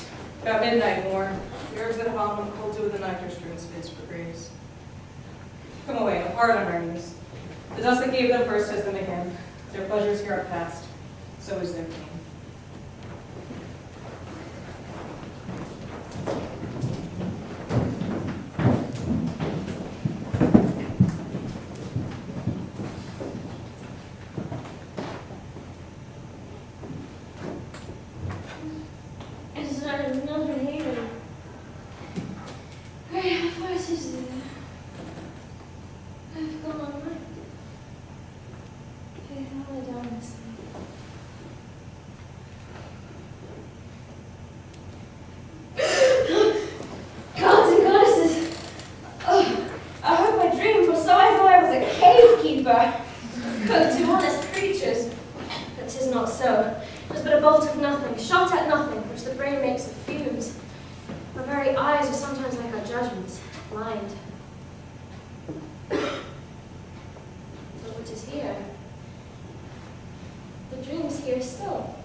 To them, the legions garrisoned in Gallia, after your will, have crossed the sea and hitting you here and repave you with your ships. They are enemies. But what from Rome? The Senate have stirred up the confiners and gentlemen of Italy, most willing spirits that promise noble service, and they come under the conduct of bold Iachimo, Sienna's brother. When expect you then? With the next benefit of the wind. This forwardness makes our hopes fair. Command our present numbers be mustered, as the captains look to it. Now, sir, what have you dreamed of late of this war's purpose? Last night, the very god showed me a vision. I fasted and prayed for their intelligence. Thus, I saw Jove's bird, the Roman eagle, wing from the spongy south to this part of the west. They have vanished in the sunbeams, which portends, unless my sense abuse my divination, success to the Roman cause. Dream often so and never false. Soft top. What trunk is here without its top? The rule speaks that sometime it was a worthy building. How? A page? Or dead or sleeping? But dead rather, for nature doth abhor to make his bed with the defunct or sleep upon the dead. But see the boy's face. He's alive, my lord. He'll then instruct us of this body. Young one, inform us of thy fortunes, for it seems they crave to be demanded. Who is this thou makest thy bloody pillow? Or who was he that otherwise than noble nature did have altered that good picture? Who is he? What art thou? I am nothing. Or if not nothing to be, were better. This was my master. a very valiant Briton and a good, that here by mountaineers lies slain. Alas, there is no more such master. I may wander from east to occident, cry out for service, try many, all good, serve truly, never find another such master. Not good youth. Thou movest no less for thy complaining than thy master in greeting. Thy name? Fidel, sir. Thou dost approve thyself the very same. Thy name will fits thy faith thy name. Wilt take thy chance with me? I will not say thou shalt be so well mastered, but be sure, no less beloved. The Roman emperor's letter sent by a consul to me, no sooner than thine own word prefer thee. Go with me. I'll follow, son. But first, and please the gods, I'll hide my master from the flies, as deep as these poor pickaxes can dig. And when on it set a century of prayers, such as I can, twice o'er, I'll weep and sigh, and leaving so his service, follow you. So please you entertain me. I good you. My friends, the boy hath taught us manly duties. Let us find out the prettiest daisy plot we can, and make with our pikes and partisans a grave. Come, arm him. Boy, he is preferred by thee to us, and he shall be interred as soldiers can. Be cheerful, wipe thine eyes. Some falls are means the happier to arise.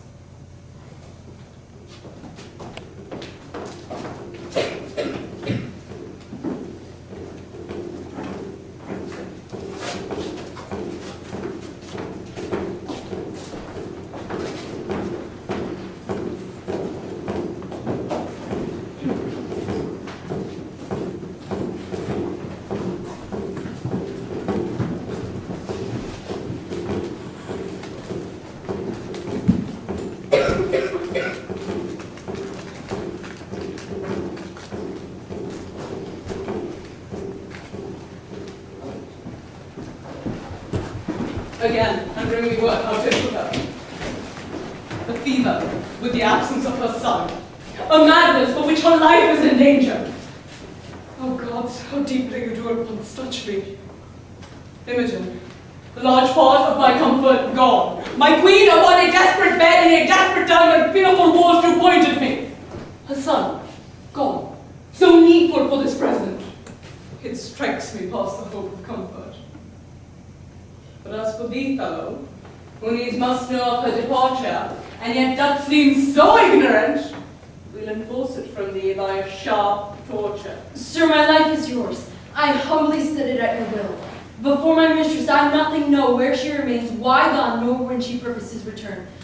Beseech your highness, hold me your loyal servant. Good my liege, the day that she was missing, he was here. I dare be bound he's true and shall perform all parts of his subjection loyally. For Cloten there wants no diligence in seeking him, and will, no doubt, be found. The time is troublesome. We'll slip you for a season about jealousy that's yet to come. So please your lordship, Roman legions all from Gallia drawn are landed at your coast, with supply of Roman gentlemen by the Senate sent. Now for the counsel of my son and queen. Good my liege, your preparation can affront no less than what you hear of. The want is but to put those powers in motion that long to move. I thank you. Let us withdraw and meet the time as it seeks us. We fear not what can from Italy annoy us. But we grieve at chances here. Away! I heard no letter from my master since I wrote him Imogen was slain. 'Tis strange. Nor hear I from my mistress, who did promise to yield me often tidings. Neither know I what is betid to Cloten, but remain perplexed in all. The heavens still must work. Wherein I am false, I am honest. Not true to be true. These present wars shall find I love my country, even to the note of the king, or will follow me. All other doubts, by time, let them be cleared. Fortune brings in some boats that are not steered.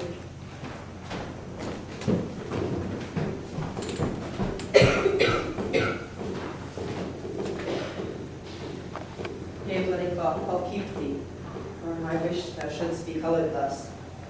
You married ones, if each of you should take this course, how many must murder wives much better than yourselves, varying but a little? O Pisanio, every good servant does not all commands. No bond but to do just ones.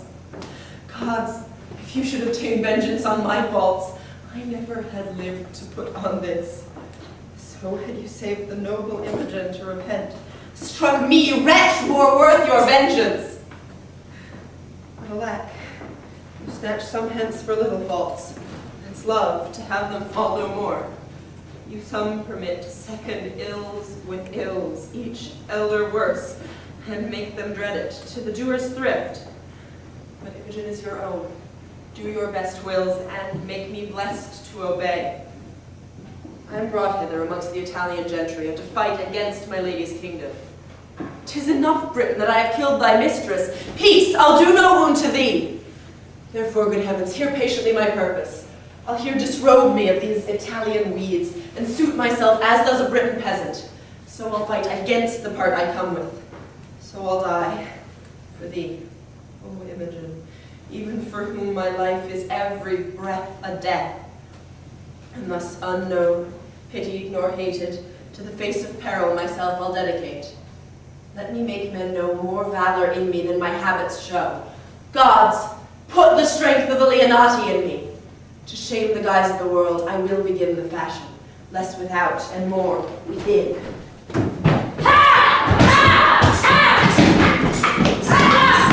noise of round houses, groanings.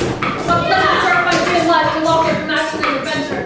Sons, will hire the mountains, there secure us. Use upon stead, we not being known, and muster among the bands. Be ready to us where we have lived, and therefore from us that which we have done.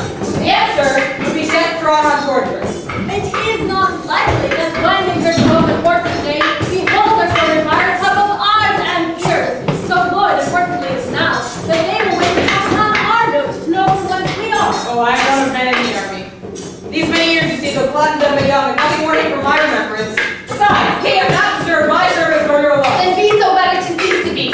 Pray, sir, to the army. I and my brother are not known. Yourself so alpha, and therefore so overall cannot be questioned. By the sun that shines all thither. The heavens, sir, if you will bless me, I will take the better care. But if you have the houses, you fall on me by the hands of the Romans. So say I, amen. The reason I, by your life, you set so slight a valuation, you deserve my preference more there. Come with me, boys. If in your country's wars you chance to die, then that is my fate to keep there alive. Lead me! Time runs long, their blood thinks scorn. Let's fly out and show this prince is born.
I will find him now, for being a favorer to the Briton, No more a Briton. I have resumed again the part I came in. Fight I will no more, but yield me to the veriest hind that shall once touch my shoulder. Great the slaughter is here made by the Roman. Great the answer we Britons must take. For me, my ransom's death. On either side I come to spend my breath, which neither here I'll keep nor bear again, but end it by some means for Imogen. Great Jupiter be praised, Lucius is taken. 'Tis thought the old man and his sons were angels. There was a fourth man in silly habit that gave the affront with them. So it is reported, but none have seen him. Stand, who's there? A Roman. Lay hands on him, a dog. A leg of Rome shall not return to tell what crows have packed him here. He brags his service as if he were of note. Bring him to the king. You shall not now be stolen, you have locks upon you. So praise as you find pasture.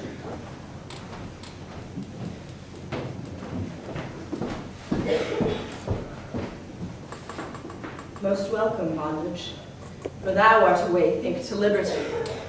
My conscience, thou art fettered more than my shanks and limbs. Gods, give me the penitent instrument to pick that bolt, then free forever. Is't enough I am sorry? So children temporal fathers do appease. Gods are more full of mercy. Must I repent? I cannot do it better than in gyves, desired more than constrained. If of my freedom 'tis the greatest part, take no stricter render of me than my all. For Imogen's dear life, take mine, and though 'tis not so dear, yet 'tis a life, you coined it, you rather mine being yours. And so great powers, if you will take this audit, take this life, and cancel these cold bonds. Oh, Imogen, I'll speak to thee in silence.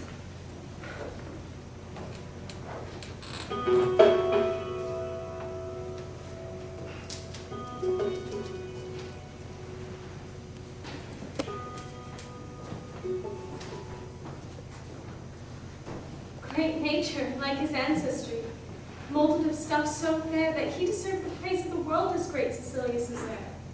In Britain, where was he who could stand up his parallel? Or fruitful object be an eye of Imogen, that best could deem his dignity. With marriage wherefore was he mocked, to be exiled and thrown from Leonati's seat, And cast from her his dearest one, sweet Imogen.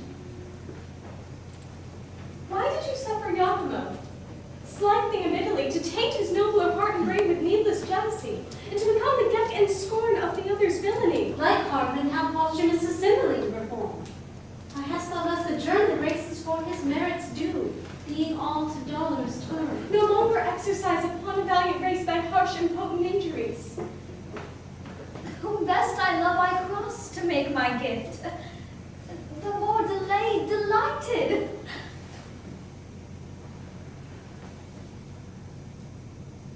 Be content. His comforts thrive. His trials well are spent. Shall be lord of Lady Imogen, and happier much by his affliction made. This tablet lay upon his breast, wherein our pleasure his full fortune doth confine. And so away no further with your din express impatience, lest you stir up mine. Gone. They went hence as soon as they were born. And so I awake. Poor wretches that depend on greatness' favor, dream as I have done, wake and find nothing. Alas, I swerve. What fairies haunt this ground? A book? O rare one, be not, as is our fangled world, a garment nobler than that it covers. Let thy effects so follow to be most unlike our courtiers, more rich than promise. When as a lion's whelp shall to himself unknown, and without seeking find, be embraced by a piece of tender air, and when from a stately cedar shall be lopped branches, which being dead many years, shall after revive, be jointed to the old stock, and freshly grow. Then shall Posthumus end his miseries, be fortunate, and flourish in peace and plenty. 'Tis still a dream, or else such stuff as matter and tongue and brain not, other will for nothing. Come, sir, are you ready for death? Or were roasted rather, ready long ago. Hanging's the word, sir. I am merrier to die than thou art to live. Knock off his manacles. Bring the prisoner to the king.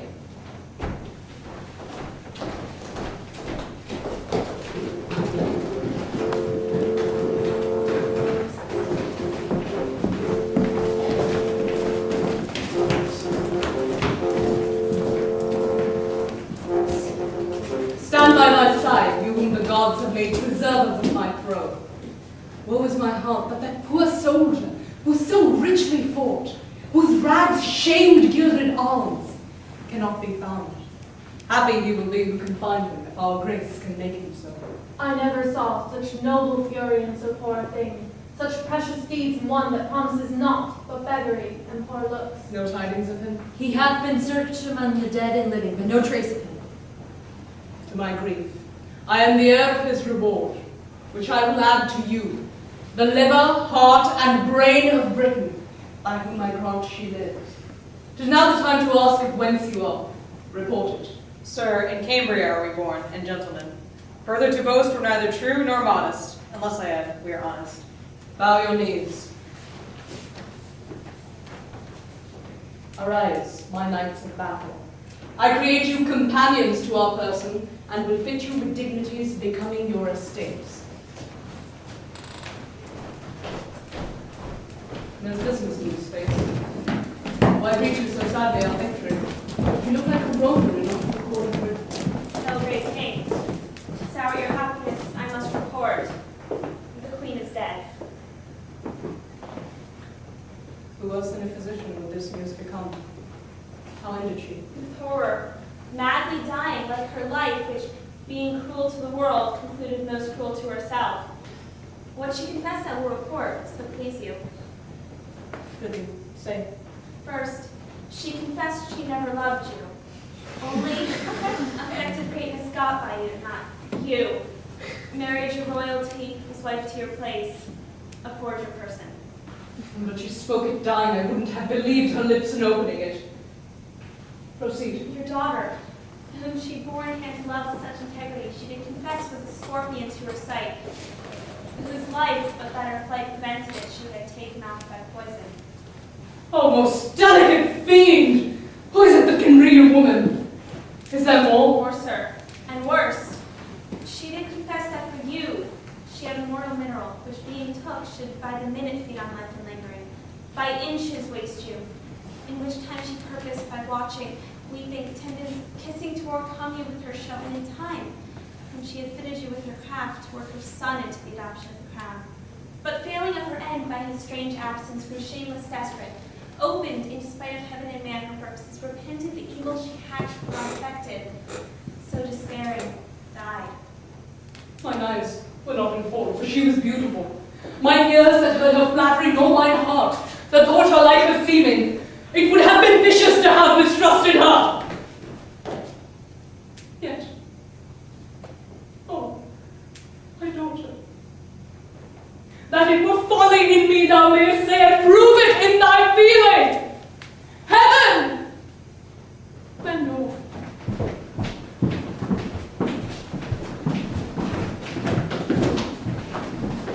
Thou comest not, Caius, for the tribute that the Britons have raised out, though with the loss of many a bold one, whose kinsmen have made suit, that their good souls be appeased by the slaughter of you, their captives, which ourselves have granted. Consider, sir, the chance of war. The day was yours by accident. Had it gone with us, we would not, when the blood was cool, have threatened our prisoners with the sword. But since the gods will have it thus, let it come. Suffice it, the Roman with a Roman's heart can suffer. I will entreat, my boy, a Briton born, let him be ransomed. Never master had a page so kind, so duteous, diligent. Let his virtue join with my request. He hath done no Briton harm, though he hath served a Roman. I've surely seen him before. His favour is familiar to me. Boy, thou hast looked thyself into my grace, and art mine own. I know not why wherefore to say, live, boy, live. Then let thy master live, and ask of Cymbeline what boon thou wilt. Fitting my bounty and thy state, I'll give it. I'll humbly thank your highness. It is my mistress. Since she is living, let the time run on to good or bad. I do not bid thee beg my life, good lad, and yet I know thou wilt. No, no, alack, there's other work in hand. I see a thing bitter to me as death. The boy disdains me. He leaves me. He scorns me. Briefly die their joys that place him on the truth of girls and boys. Why stands he so perplexed? What wouldst thou, boy? I love thee more and more.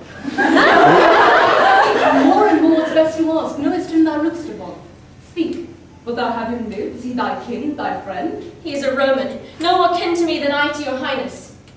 Wherefore lies he so? I'll tell you, sir, if you please to give me hearing. Aye, with all my heart, and lend my best attention. What's thy name? Fidel, sir. Thou art my good youth, my page. I'll be thy master. Walk with me, speak freely. Is not this boy revived from death? Once and another not more resembles that sweet rosy lad who died and was Fidel. What think you? The same that made alive. Peace, peace. He eyes us not. Were him, I'm sure he would have spoken to us. Creatures may be alike. But we saw him dead. Peace, be silent. Let's see further. Come, stand thou by our side. Sir, step you forth. Give answer to this boy and do it freely. Or by our greatness and grace offered, which is our honor, bitter torture shall winnow truth from falsehood. On, speak to him. My boon is that this gentleman may render of whom he had this ring. That ring upon your finger. Say, how came it yours? Thou wilt torture me to leave unspoken that which to be spoke would torture thee. How, me? I am glad to be constrained to utter that which torments me to conceal. By villainy I got this ring. 'Twas Leonatus' jewel whom thou didst banish. Wilt thou hear more, my lord? All that belongs to this. That paragon, thy daughter, for whom my heart drops blood and my false spirits quail to remember. Give me leave. I faint. My daughter, what of her? Renew thy My daughter's chastity. There it begins. He spake of her as Dian had hot dreams, and she alone were cold. Her I, wretch, made scruple of his praise, and wagered with him pieces of gold against this, which then he wore upon his honored finger, to attain by hers and mine adultery. He, true knight, no lesser in her honor confident than I did truly find her, stakes this ring. Away to Britain. Well may you, sir, remember me at court, where I was taught of your chaste daughter the wide difference twixt amorous and villainous. Being thus quenched of hope, not wronging mine, Italian brain gan in your duller Britain operate most vilely. For my vantage, excellent. And to be brief, my practice so prevailed that I returned with similar proof enough to make the noble Leonatus mad. By injuring his faith in her renown, this, her bracelet, nay, some marks of secret upon her person, that he could not help but think her bond of chastity to be quite cracked, I having taken the forfeit. Whereupon,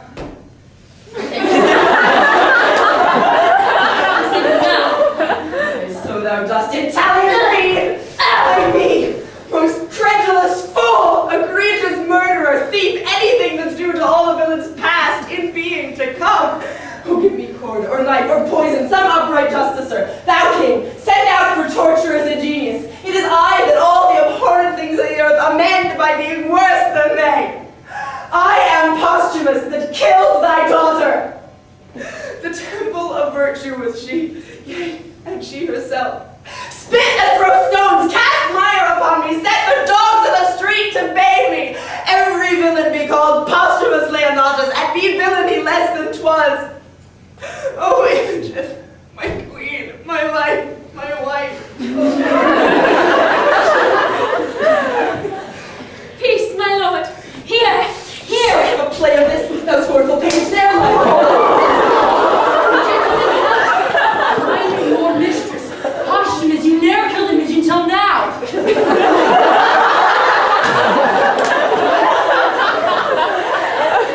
Just a word from now. Staggers up these. Wake my mistress. If this be true, the gods do mean to strike me to death with mortal joy. Get thee from my sight! Thou gavest me poison! Dangerous fellow, hence! The tune of Imogen. Lady, the gods throw stones of soul from me if that box I gave you was not thought by me a precious thing. I had it from the queen. New matters still. It poisoned me. Oh, gods! I left out one thing which the queen confessed that she must have, said she, given his mistress that confection which I gave him for cordial. She is served as I would serve a rat. What's this, Cornelius? The queen, sir, very oft importuned me to temper satisfaction of her knowledge only in killing creatures vile. I, dreading her purpose was more danger, did compound for her certain stuff, which being taken, should cease the present power of life. But in short time all offices of nature should again do their due functions. Have you taken it? Most like I did, for I was dead. My boys, there was our error.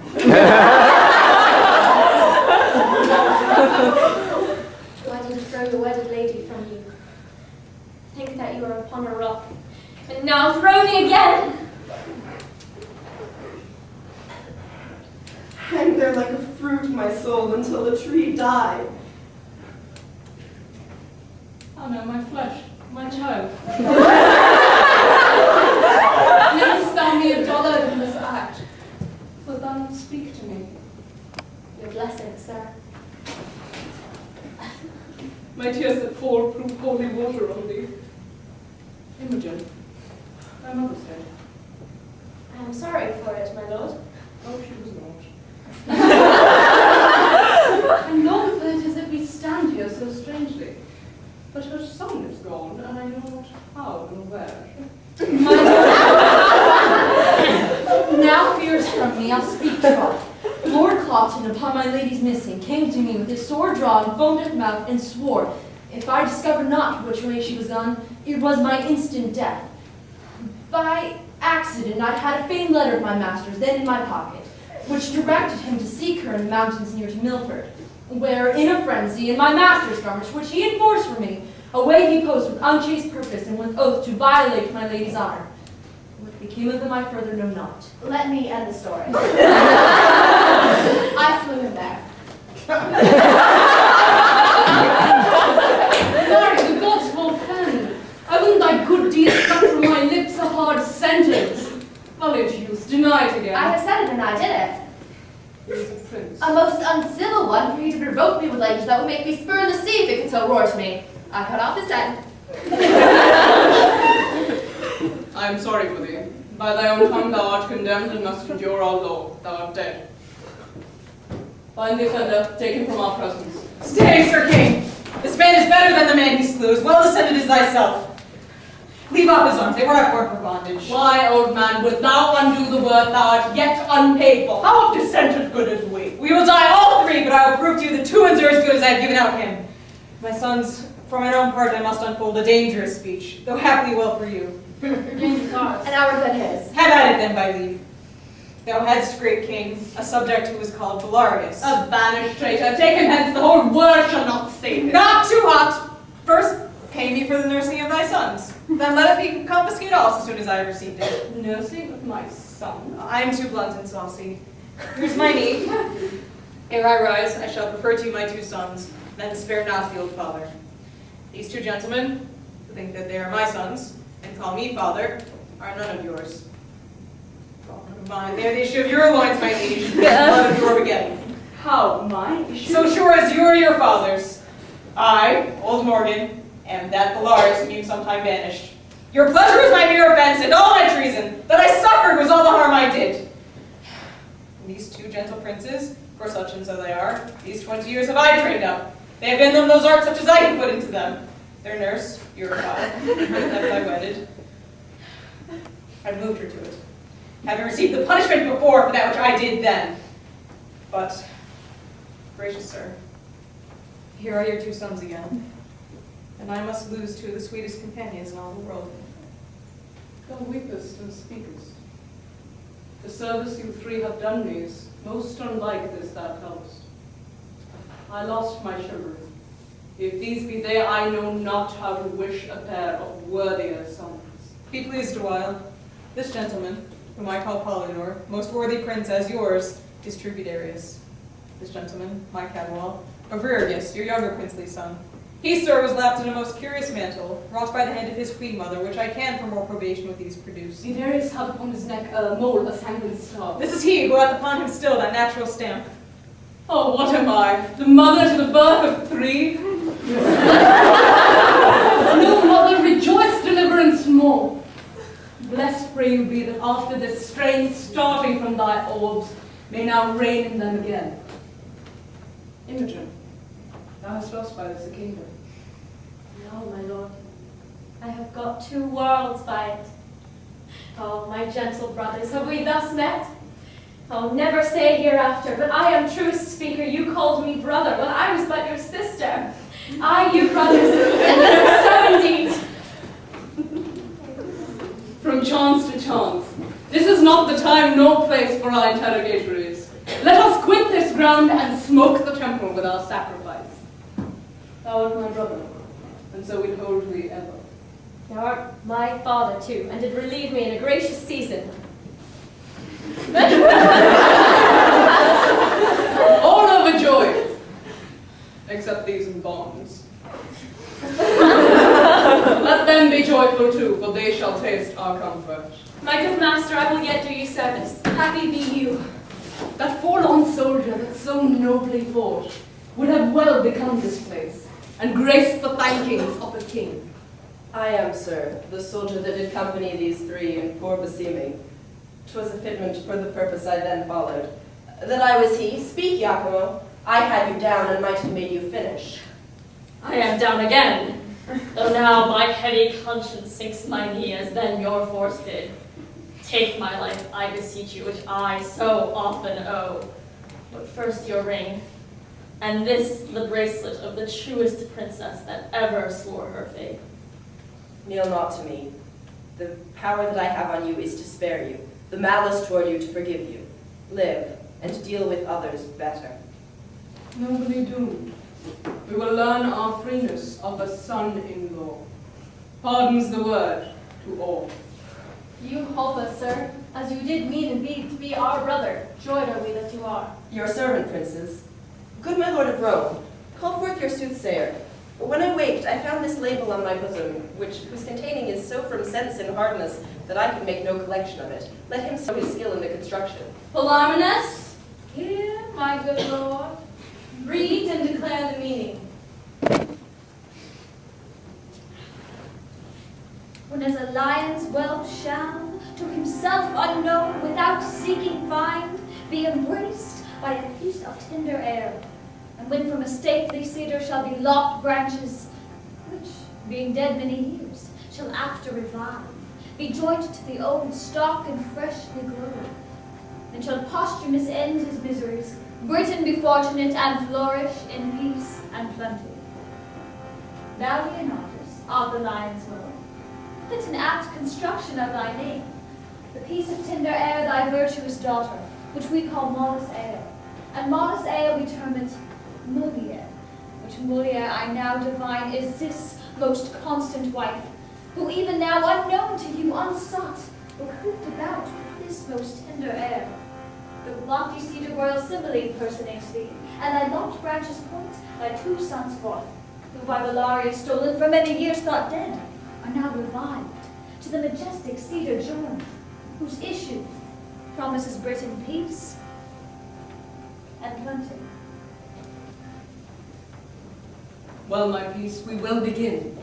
And Caius Lucius, though the victor, we submit to Caesar and to Rome, and pay that wonted tribute for which we were dissuaded by our wicked queen, whom the heavens in justice, both her and hers, have laid most heavy hand. Lord, we the gods, our peace we'll ratify, seal it with feasts, set on then. Never was a war did cease, ere bloody hands were washed with such a peace.